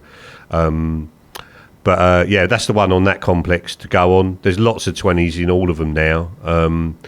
But the other one we've got is up at a place called Whittlesea, which is a lake exclusive lake. So basically, you book the whole lake or not at all. 8 acres. It's shaped a bit like a mushroom. So Hamidi's already nicknamed it the Magic Mushroom Lake. And that's got a ridiculous stock of fish in it. Like, we spent a fortune on them fish. There's 170 in there. The smallest ones are 15 pound. There's 50 of them that are between 15 and nearly 20 Simon Scott fish, and then there's 120 20s between 20 pound and 32 pound. Right. So if he wants to catch that, you've got to pay because it's embryo and right, it's a okay. non-for-profit, all right? But for 6 anglers, it's basically works out 25 quid a night per person. So for 6 anglers for Thursday, Friday, Saturday night, it's 480 quid for the whole lake. So if you want to go, the 2 of you, and you want to pay 240 each, or if you want to treat your pal and pay the 480, pay the 480. We know what you earn, Si, so really? we know you can afford it. After this podcast, yeah, that'd be good. That's going to be a mega lake. I mean, they're awesome fish. I fished this week and had them up to 27 pound. Right, and they are awesome carp. So a good winter venue as well. It will be. It's the first time it's been fished this week. Fish went in there about 2-3 months ago, and it's shallow, 4 to 6 foot the whole lake. So good. So it's going to be a good winter water. Yeah. And with the plans already are for next winter, 2021, to put probably another 50 fish in around 15 pound to bolster the stock. But yeah, 6 guys on a bit of a soch. That would be nice. That's going to be a really in demand venue. That yeah. You coaching on? So you spend 4 days a week coaching? Yep. On all those venues, Rob? Yes, mainly the Norton Disney complex is day ticket. But no, I've coached on Fields and Cables. Cables Lake's got some stunning fish in there. They're getting big in there as well now, nearly 40 pounds. And also Pump House. Love that place. The commons in there are absolutely mega, real dark ones. Where else have I been on the embryo roster? That other one, Crown Country. Again, very, very deep. Your little zig technique on there would do some damage. Yeah, bro, I want you to take me in the spring and show me adjustable zigs on Crown. Just watch the Masterclass, mate. It's on there.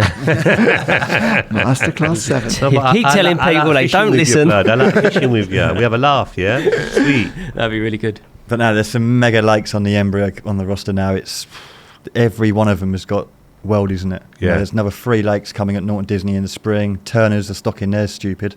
And 2 more.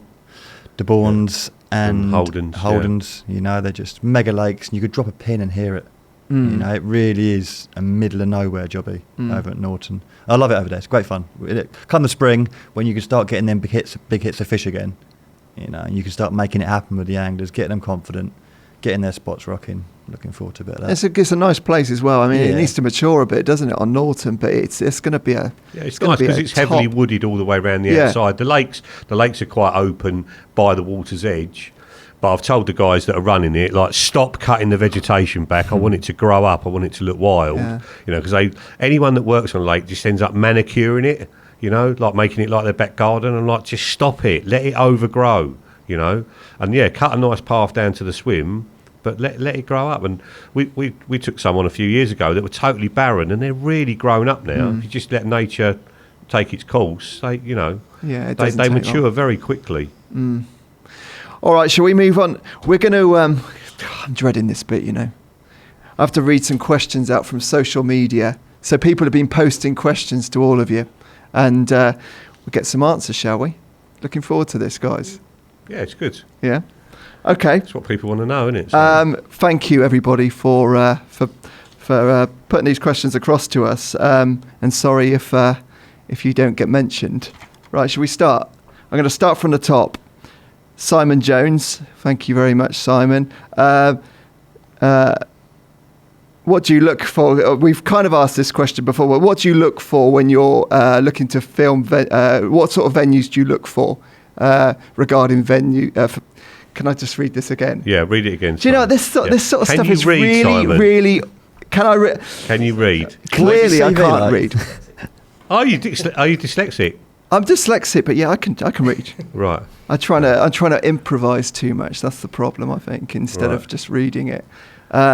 What do you look for when selecting a venue for fishing, for filming fishing venues? Right. So we set several considerations. Is it somewhere that people can either fish, or is it somewhere that's very similar to what a lot of people can fish? So we try and make it as inclusive as possible. Is it somewhere that we've got the support of the people running it, you know, so that we get space to fish? Either if it's a small lake, maybe the lake is closed down. It wasn't the case in Tom. Tom just fished up at that Syndicate as just one of the guys. You know what I mean? And all credit to him for doing that. Darrell did the same thing at where was it? Bluebell and Baden. Yeah, Baden Hall and Bluebell. You know, just went on there and fished. You know, to me, they're the really great feats of angling. I was going to say, seeing you on those Bluebell lakes with all those other people everybody else around, and still doing it for the cameras at that level. That's, those sections deserve more credit and deserve to be watched by more people, because that is as real as it gets. It really, really is. And does it show the tactics or the subject matter in the best way possible? So when I did the Weedy Lakes one, Stanton was just one of the embryo syndicates that I knew was really weedy. Had a decent stock of fish that were really hard fish for. So it wasn't going to be easy. It was going to be real, so that's why it was chosen, really. So they're the main things. Is it going to show the tactics we want to show? And everybody has a bit of a say on. You talk amongst each other. You chose your one, didn't you? Yeah, like I said, I chose my one, so it's like it was perfect for me. It meant that I can do my own personal fishing and film at the same time. You do worry going to them places that it's not going to happen, because, like Darrell said, if people are in your way and you can't catch them, then you're wasting all of the crew's time and your time. But it's also nice to show it in its actual light. This is how difficult it is. We've got to wait for someone to move. Somebody moves out of the swim, you go in and catch one. That's it's good angling, isn't it? Yeah, I enjoy doing it. It's really good. Okay, next question. Tom Navarro. Who influenced you guys most growing up fishing? You've probably been asked this question before, but it's interesting. Fairbrass. Terry Hearn. Terry Hearn's the biggest one, and I think everyone that's grown up in this area has listened to Terry or read all of his books or whatever. So yeah, for me, him certainly growing up. And then when you work somewhere like this, everyone has a little bit of an input to your angling. You'd be mad not to listen to everyone, because there's so many successful people here. You couldn't fail to learn from everyone around here. So Terry in the beginning, and then all these lads now. What about you guys? Well, I'd say Terry Hearn was I read his book when I was working in a tackle shop when I was about, I'd say, 15 years old. And I didn't buy the book. I used to cut it out the cellophane packet and then reseal it back up so I could read it. But even now, I can not word for word, but I've read it a couple of times, and they're probably the most vivid in my mind. Those, and I'd say he was it's not the technical. It was more the lake life, and the hunt as such. So I would say he was probably the most influential for me. Yeah, for me, when it sort of started looking up to people, it was actually an angler that I was actually fishing with on a not fishing with, but against him as such, I guess. We're both there catching the fish, but it was actually Ian Paul.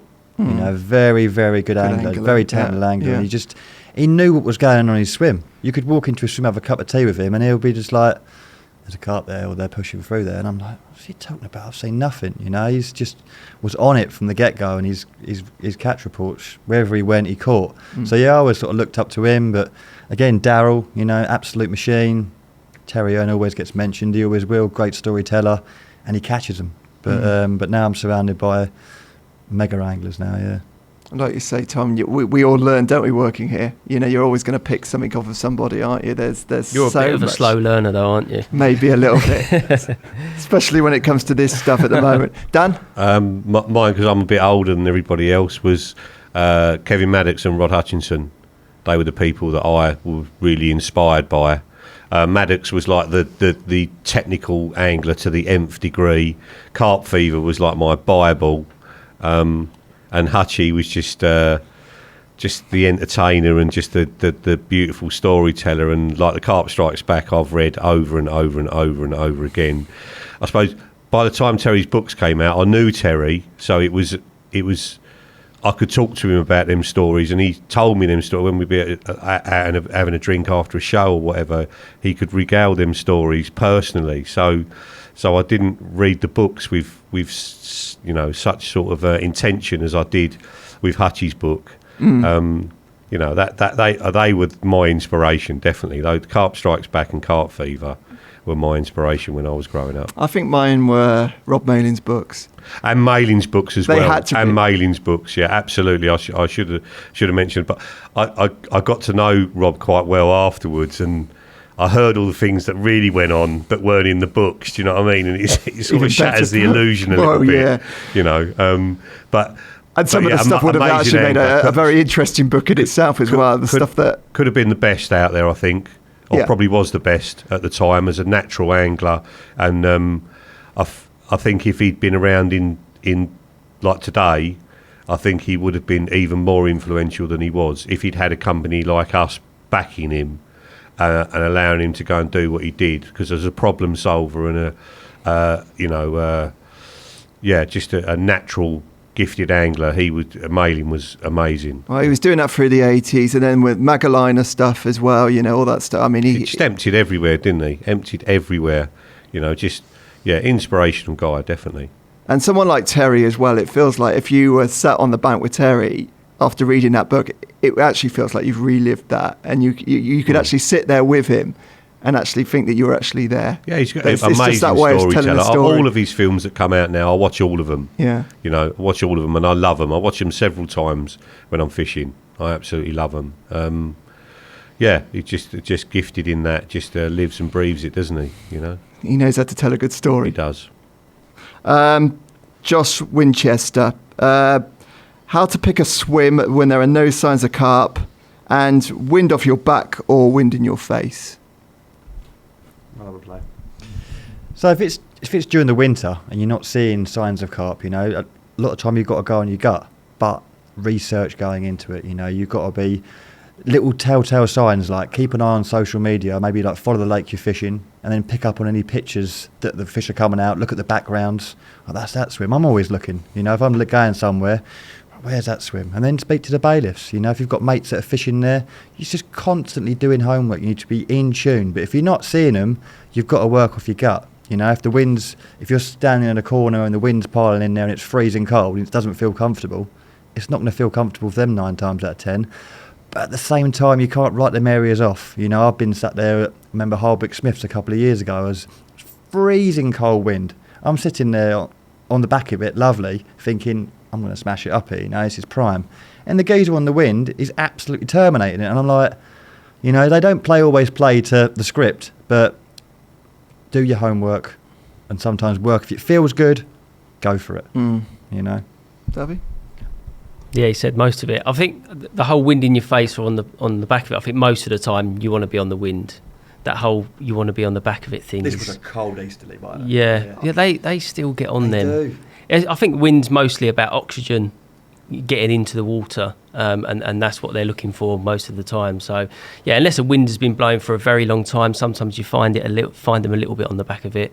But I mean, and the other thing is people are saying that if you can't find the fish, where do you fish? But if you look hard enough, you'll find them. Like, don't give up looking for them, because very rarely will you set up having not seen one. You just need to look a little bit harder. Darrell?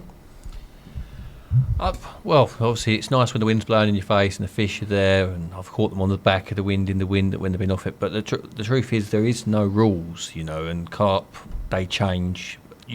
I'm looking for patterns in what they do by constant sessions from one session to the next, and trying to be in tune with what those fish tend to do in certain conditions. Because I can say, for example, when I fished at Conninbrook, the wind would change at the slightest degree, and whichever windward bank it was, they would be there immediately all year round. I'm not saying winter, but from April through to October. They would maybe not quite into October. Sometimes in October they'd be off it, but 9 times out of 10 they'd be on it. And on the reverse of that, when I fished at St Ives, 12 carp in a 35-acre lake, and 9 times out of 10 throughout the year I found them on the back of the wind, always in the sunniest spot. But the big one was on the wind. He tended to get caught on the wind. So it's, there are no rules. Just it's trying to look, like Rob said, do a bit of research and find out what's been going on. But again, the fish don't always follow their own rules, and they can change that. So I've got no advice. Mine is just to keep an open mind and let them tell you what to do. Vary from lake to lake. Danny, have you got any more opinions on that? Just talk about one like this week. Unpressured carp, unfished force. They only showed between 3:30 in the afternoon and when it got dark. So we watched like hawks the whole time, and that was the period when they wanted to be active and they wanted to show. And if you're not looking in that period, then you're not going to see them. And the window can be even shorter than that in the winter time. And yeah, in the summertime, like Darrell said, you just got to go with an open mind. There are no definitive answers to those questions, and when I start a session, my gear stays in the car until I find them, and I'll just lap and lap and lap and lap until I do find them. And that's hard. It is hard to not start fishing, but most people just set up in a swim that they fancy and chuck them out, and that's why they blank, because they don't look for them. And I used to do that. And the longer I've fished and the more I've fished with these kind of guys, you realise what a false economy that is, and you are utterly wasting your time. And now I always look for them, and I can't set up unless I'm on them. I can't set up. It's a complete waste of time, Yeah, it's very, very rare that I take a punt on something. It's always based on previous knowledge or what I've seen right that minute, But the most important thing, like, we all get it wrong. You're working off your gut. I've done it in my Masterclass at Todbar in the spring. On my heart of hearts, I knew where they were going to be. Well, I thought they knew where they were going to be. In the shallows, up against the reeds. I get there, you fish for 3 or 4 hours. You get that gut feeling again. I'm not on them here. And I was moving at midnight.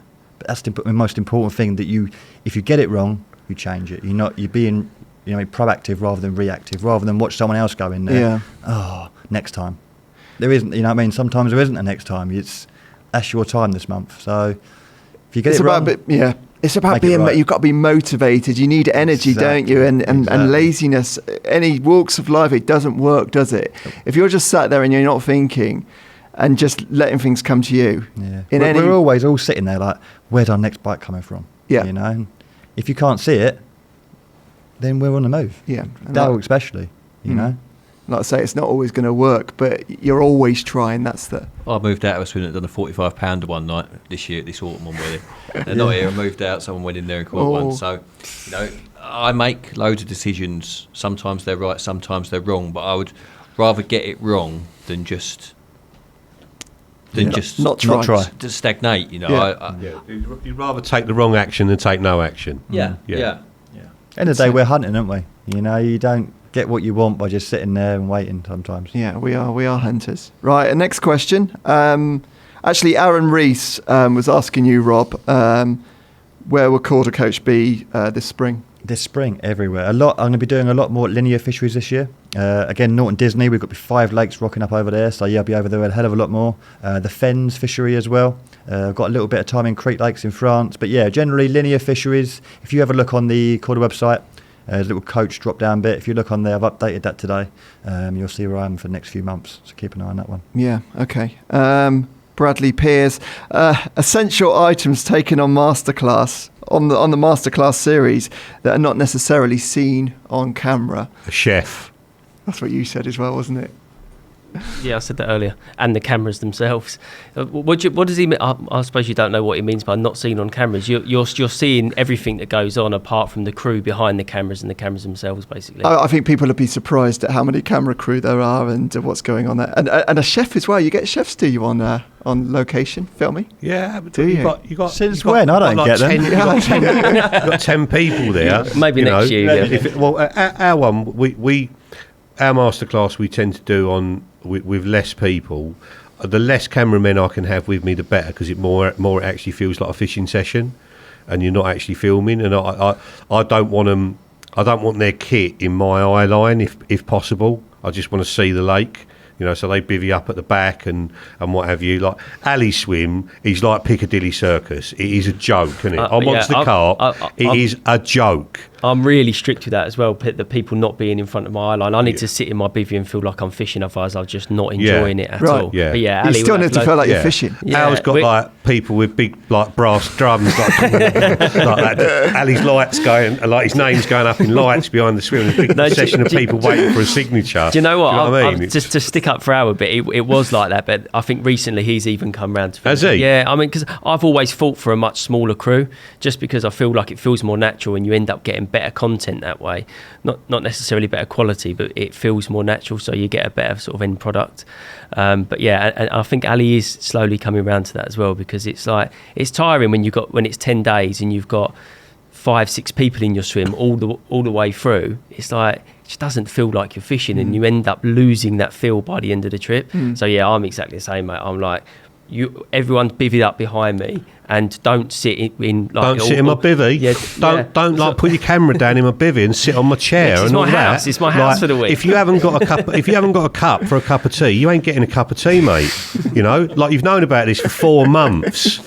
Like sort it out, No one gets a tea in my swim. I can't imagine you making tea anyway. I make teas if I'm catching them. If I'm catching them, I'm everyone's pal, and I'm making teas. But if it ain't going well, don't be around the DF. It's not great. Does everyone stay away from you then, Dan? Well, I'm much better now. I manage my thinking a lot better now than I used to. I used to take it far too personally if I wasn't doing well, and it's only really in the last. Well, even last year when we did that thinking tackle in France, I was broken, mate. I was almost in tears. It was that bad. I was that down, I'd had belly boat anglers wipe all my lines out in a massive storm. I electrocuted myself out in the boat. I'd love to have seen all this. Right, I electrocuted myself out in the boat. I left the rod sitting between the 2 terminals on the battery, and as I picked it up, I connected myself to the whole lot. Nearly whacked me out of the boat. If I'd been on my own, I would have gone home. I saw some video footage of you losing a fish on the boat and watching your journey back to the shore. Yeah, and the first bite I got, I ended up losing it. Got it all the way in because we hadn't pumped the boats up. I ended up losing it. It's just horrendous, mate. Absolutely. Crank 4, you stop losing them. No, it snagged me up, bro. Next question. Nigel Sharp. Rumour has it Darrell's returning to Burfield. I mentioned that on my podcast. I mentioned that on my podcast. I've got my name on the waiting list. If the ticket comes up, I will take it. But I'm realistic about what it would take to catch that fish. If you think, I don't know, I'm guessing it's 13 guys that have caught it over 25, 30 years. But that doesn't take into... What fish are we talking about? The Burfield Common. Oh, right. But when you take into account the hundreds of other guys that have fished it, some of them really successful, that haven't caught it, I'm one of those guys. I'm one of those hundreds of guys that have had a ticket on there, had a few fish out of there, but not had it. And it isn't no mean feat, that. I've got a whole... that's just... We've got to think it's coming out every other year, roughly. Maybe once a year, but every other year. Never coming out twice a year. And there's 50 anglers on there, some very good, some with lots of time like me, and if someone catches that and you're 2 years in, then you're 2 years out from the next time it's going to slip up again. And I know that I'm not as committed as I once was. You know, I've got a family now. I work a little bit more than I used to. But I'll take that ticket. If it comes, I'll take the ticket and I'll go with an open mind. And in my opinion, I think the best chance of catching that fish is post-spawning. There's a couple of pre-spawning captures, but there's nothing after September, October time. So I think the real time if you're going to try and catch that fish is in the summer when it's empty, hungry. When it's the best time to catch carp generally in the summer. So yeah, if a ticket comes up, I'll take it. But am I going to go and catch it? I don't know about that. We'll just suck it and see. If we get a ticket, we'll have a little go and see what happens. So it's not so much a rumour anyway. It's we talked about that in the podcast as well. Yeah. Peter Lacey 8. When will the luggage and the clothing be released? Luggage is July. We receive it in June and it goes out in July, and then the clothing, there's 2 launches, one in the spring and then one in the autumn. So you've got all of the spring and summer stuff coming out in the spring, and then the autumn and winter stuff coming out sort of October time, and then the April launch will be all of the spring and summer stuff. There you go. It's looking good as well, isn't it? It's looking very Making good. A few adjustments here and there. It looks it looks really good. And taking things into a different direction now as well, aren't we? I mean, we had a very long relationship with Tracker, where we distributed Tracker in Europe. Tracker ended that relationship to go off and do it themselves, and that opened the floodgates really for us to design stuff that we've wanted to design for a long time, but have not done it out of respect for the Tracker relationship. About 10 years ago, I was staying up at my wife's mum and dad's house up in Ellsworth, and staying with the outlaws, it's like you got to mind your P's and Q's, and you're all on your best behaviour and all that sort of thing. And I'm an Essex boy through and through, and I got out of the house for a few hours. There's a little lake up the road, Ellsworth Reservoir, that I fished a bit, and I just went for a walk and sat up there. And at the time, this is 10 years ago at least, I wrote an email to all the boys that said, "I've got a hard-on for luggage." That was the title of the email, and all my designs and everything were on it. But we did nothing about it because of the relationship with Tracker, and we weren't selling it then, I don't think, but we were using it, and I just didn't want to become a competitor of theirs out of respect for that relationship. But now that has ended, that has given us free rein to do whatever we want to do, it's been a real collective sort of development process. I've said what I want to use in my fishing. Tom uses different bags in his fishing. Damien the same. And you've got that sort of. We brought in a new product developer, Jason Umney, that used to work for Avid. Very clever guy, very considered, efficient. And knows about those sort of green goods as they call them. So just all of that input went into it, and. It's smart looking stuff, and I've just used it out in France for a week, and just got, even now, like, we're still waiting for sample bags of different size things. I got to use the sample bag that I wanted in the particular size I wanted. I love it, absolutely love it. It's like this is the carryall that I've always wanted, and it's not radically different from an NXG carryall. Do you know what I mean? In stature and size and all that sort of thing, but we've done it ourselves, so it's just exactly how we want it. And when you fished a long time, you have a particular eye for detail, and you want things a certain way, and so it's nice that it is that way. It takes a while as well, doesn't it? It's not something that just gets drawn up on the back of a... fucking forever to do anything. Dovy's fault? Honestly. Yeah, mate, I just can't be bothered. He just can't be bothered, mate. It's just like... It takes ages. I just want to do Monster Carp. I just want to gallivant around the world doing Monster Carp with all my pals. And if I do a bit of pre-product development in between, then so be it. Yeah. Yeah. That's about right, isn't it? It's the same as your pace. Not really, mate. No, we work at a fast pace here, Tobe, don't we? We do, exactly. Time for sleep over there. Yeah, wakey. No, I'm still here. Watching UFC or something. All product takes absolutely ages. We've got some stuff on the list that's been on the list for like 5 6-7 years, and you're never quite happy with it. And even with the luggage now, it's like we're making changes right at the last minute, just before we have to order it to make sure we get it in the summer. There's always something you want to change on it just to make it look a little bit nicer or to work a little bit better. So yeah, it does take ages, especially when we've got my opinion, Dan's opinion, Damo's opinion, Umni's opinion now, Thomas's opinion. It's like we do have to draw a line sometimes, right? Like you're doing that bit and I'm going to do that bit, because otherwise it never ends up getting done. But yeah, we're really proud of it. It's good. There's some lovely stuff as well. There are some new items that I've not seen before, actually, luggage-wise as well. What's that? Are we allowed to say now? The cool bags and stuff, they look good, don't they? Sorry, what was that bag that my little brother Elliot kept climbing in and zipping himself up? That was the carry-all. That was a large carry-all, yeah. It's surprising what you could get in those carry-alls, Dan. Yeah. Get people. Get a whole person inside them. He would just hide himself. He was jumping out on people. Yeah, it looks good. Thank you. Next question. Charlotte Holgate. Nice to have a girl write a woman write a question. Ask you a question. Best flavour and best bait attraction ever. Flavour? What, of boilie? That's the question. Best flavour and bait attraction. So I guess maybe best bait and best attractor. Mine's pineapple flavour. An attractor. Pineapple. What about boilie? If you're feeding a boilie, boilie that you're feeding. The best boilie of all time for me is Cell. I think that must be the most successful boilie of all time. It must be. Sure.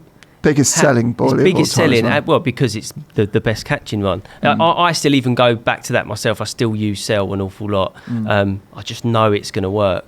So yeah, for me, a boilie Cell, but as a hook bait or an attractor, pineapple's worked. Even when I just used to use like a mainline flavouring, I'd always use the pineapple one. For some reason, that always worked really well. And then now I've moved on, even now with the goos, that's still, for some reason, it just works really well. And because it's never had one on a pineapple goo. Never had a bite on it. No. I've only used it twice though. All right, well, you're not really giving it a chance. Yeah, no, I've just always used them, so I've got confidence in them. I like yellow baits. So yeah. My favourite bait of all time is the one that's going to get me the next bite. Yeah.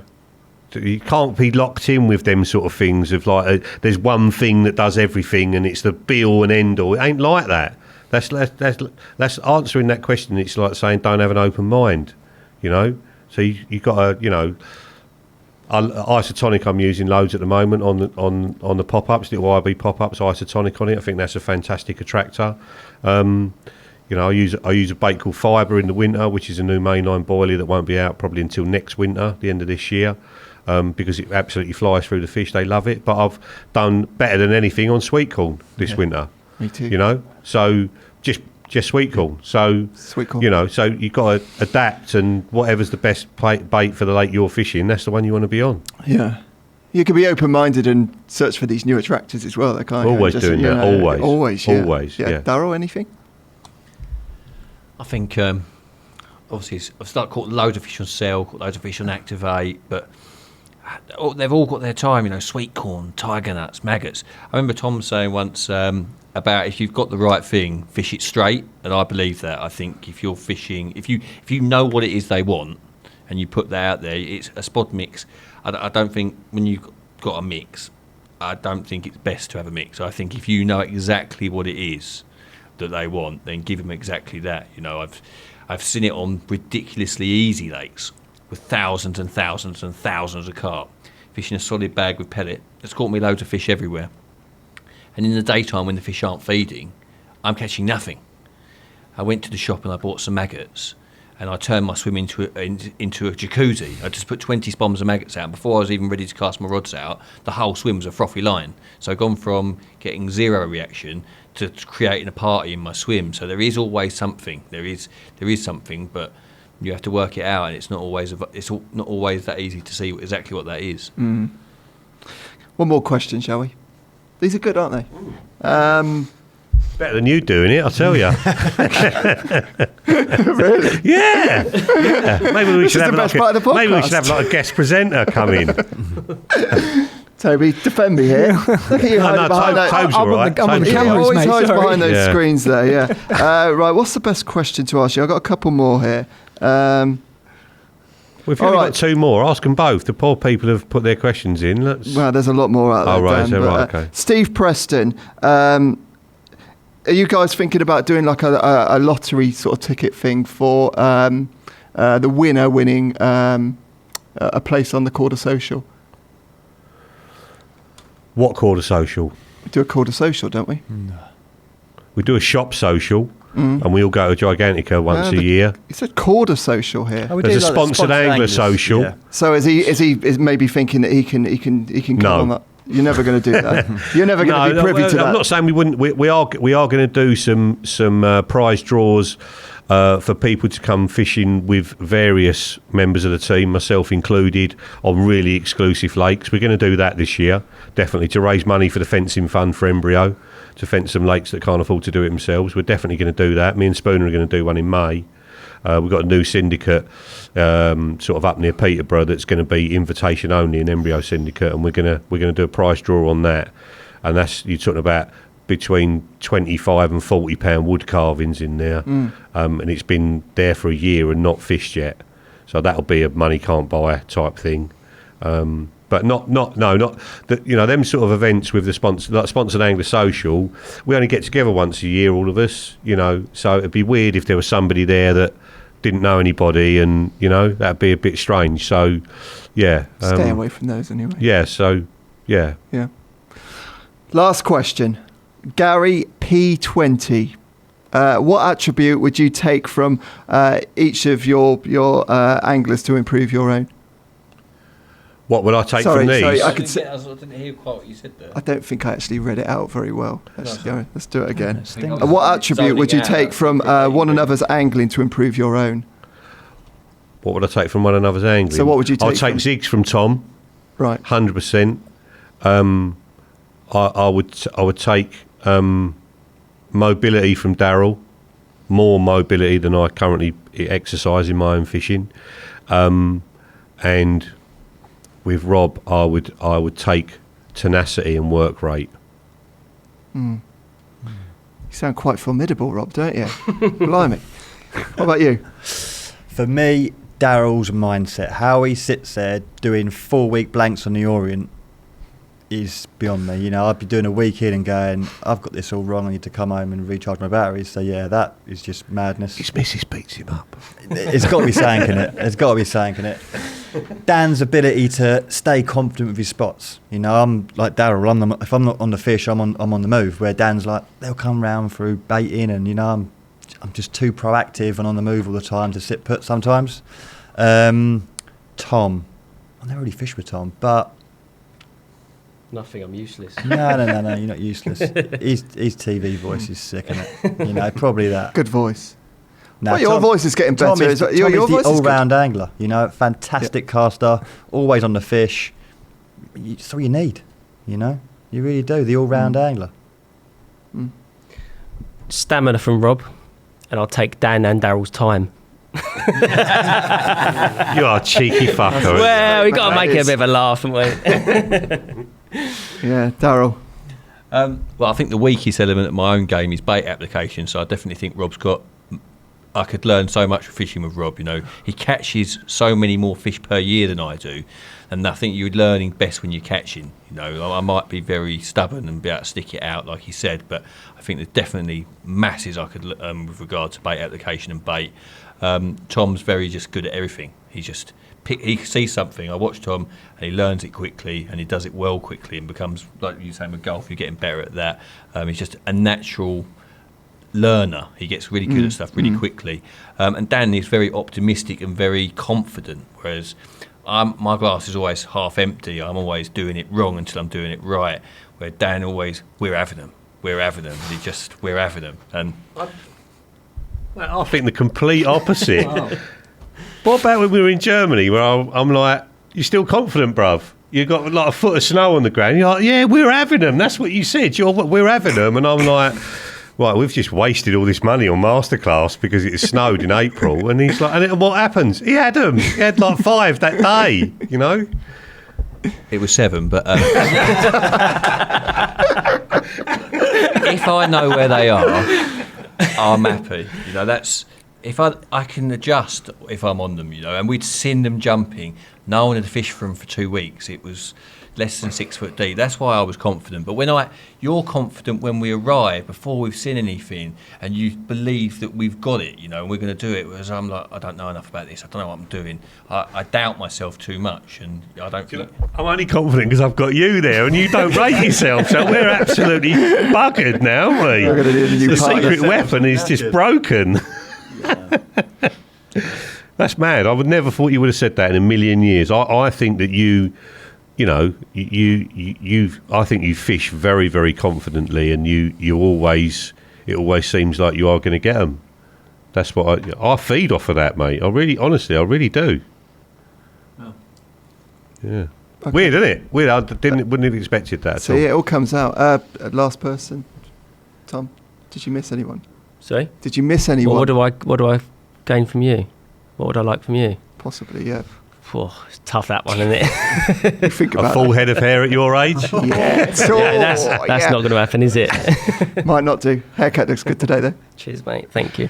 Right, okay. We're going to do a little Mr. and Mrs. kind of segment to end the show off, all right? Okay. You remember that programme? Yeah, I remember the programme, Mr. and Mrs., yeah. All right. Doesn't one go into a little booth, though? Yeah, well, yeah, no booths, actually. No booths. Right. Guys, who's the best angler out of all of you? Darrell. Hang on a minute. You can't just all answer at the same time. Well, you got results speak for themselves, don't they? So it would be sacrilege to say. But I mean, so best angler in terms of, I don't know, catching carp. Well, that's what an angler does, isn't it, you div? Numbers of carp. It could be the biggest carp. Who's the best angler in terms of catching fish? Well, catching the biggest fish, most I think fish. to be the best angler, you've got to have the whole package, and that means willing to put the time in, being good at it, understanding it. Darrell, by a long way, yeah. Okay, Dan, yeah. Yeah, Darrell, yeah. Yep. Yeah, I think we have all got we've all got real strengths. We've all got real strengths. Darrell has done it on the world stage over and over and over again, not just in this country, in Europe and everything else, and has sacrificed the most, I would say, from his life in order to do it, and that all accounts for something. But I think I'd bet my house on anyone in this room catching a carp, or catching a carp to save my life. I think everyone's got real high skills and great mindset and everything else. So, yeah, but for accomplishment, you've got to say Darrell, haven't you? Mm. But we're all lucky that Tom and Damo don't fish more. All of us, That's nice. Because they would catch them all. They would. Damo's a dark horse. He does catch them, doesn't he? Oh.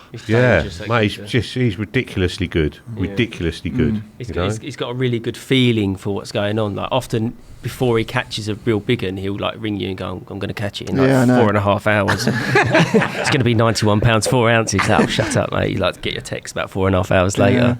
Yeah, he's dangerous. He is. Who's the biggest diva out of the four of you? I'm the moodiest one by far. Right. Trying to be less moody. It's quite hard for us to answer these because we don't really.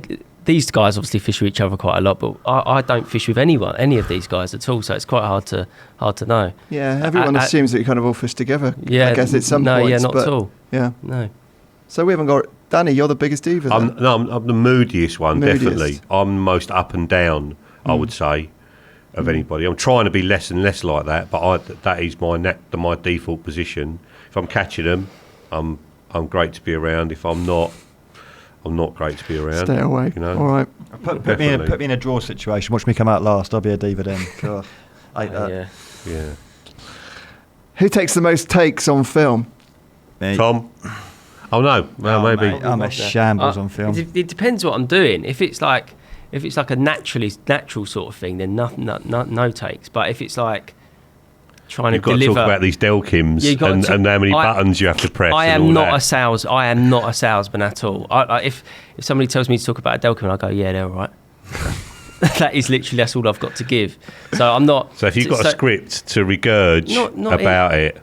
Well, if I had a script, I'd be okay, or I'm not okay. Yeah, no, unless I'm saying what I truly think and believe and what I'm thinking about at that time, it's very difficult for me to say it naturally. And as soon as I'm talking and I don't feel like I'm talking naturally, I'll stop talking. Do you know, I had that at the start of this podcast. Do you know who is the worst? Who is the worst? Alex Bones, but he's not in this room, is he? No, he doesn't work for us anymore. He's worse, yeah. Yeah, I don't know. It depends what sort of style of filming you're doing. But now I'm far better at it than I was years ago. But I'm not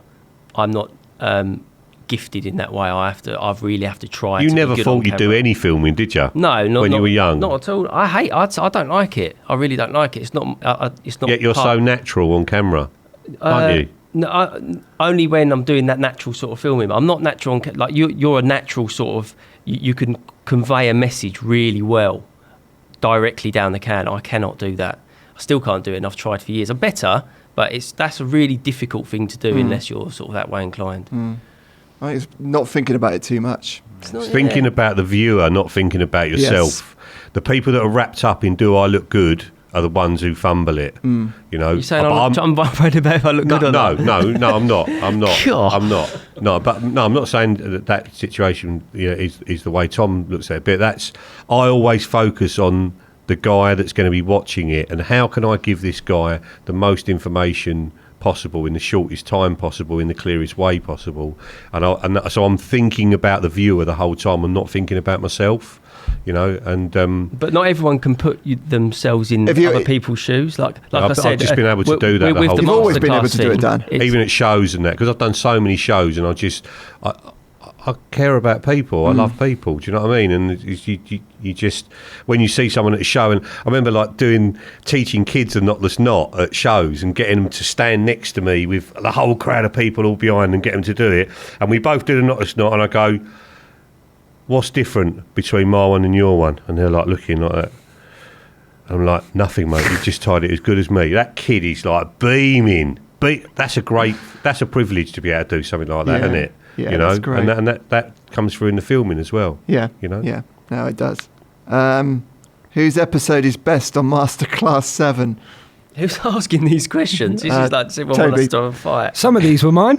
Again, you've got the cage fighters asked all these questions, haven't you, Tone? Cheers, pal. You've got to find the truth. And figures again, so Darrell's and Dan's, because they've got more views. You've had more views, yeah, a lot of views. I don't think you can. I don't think you can say one is better than the other. I really don't. Rob's 4 seasons was my idea, to do 4 seasons on the same lake, a whole year, for winter, spring, summer, autumn, to show people how things change. I'm really proud of that section. You know, the way that Rob has done that, and how it has shown how things have evolved during the year. And he's a very natural presenter as well, even though he's not been doing it a lot. Terminator with an angler. I'm really proud of that section, but I'm proud of mine and Darrell's section. I think, we've at the last minute and changing venues and everything else, I think we did that lake as much justice as we could have done on my first trip, his second trip, in those weather conditions. I'm really proud of that, And Tom's one, well, I just want to hug Tom all the time, and what a lovely lake as well, Yeah, that's good. Yeah. You can use them. Oh, mate, all over this. Yeah, well, he's in trouble, isn't he, in the spring? Wait for the text. I want images sent to my phone. £4 rudder be imminent. You right? We'll wrap it up there, guys. It's been a great podcast. The start was a little bit ropey. From you. That was tough, wasn't it? Well, God, apparently so.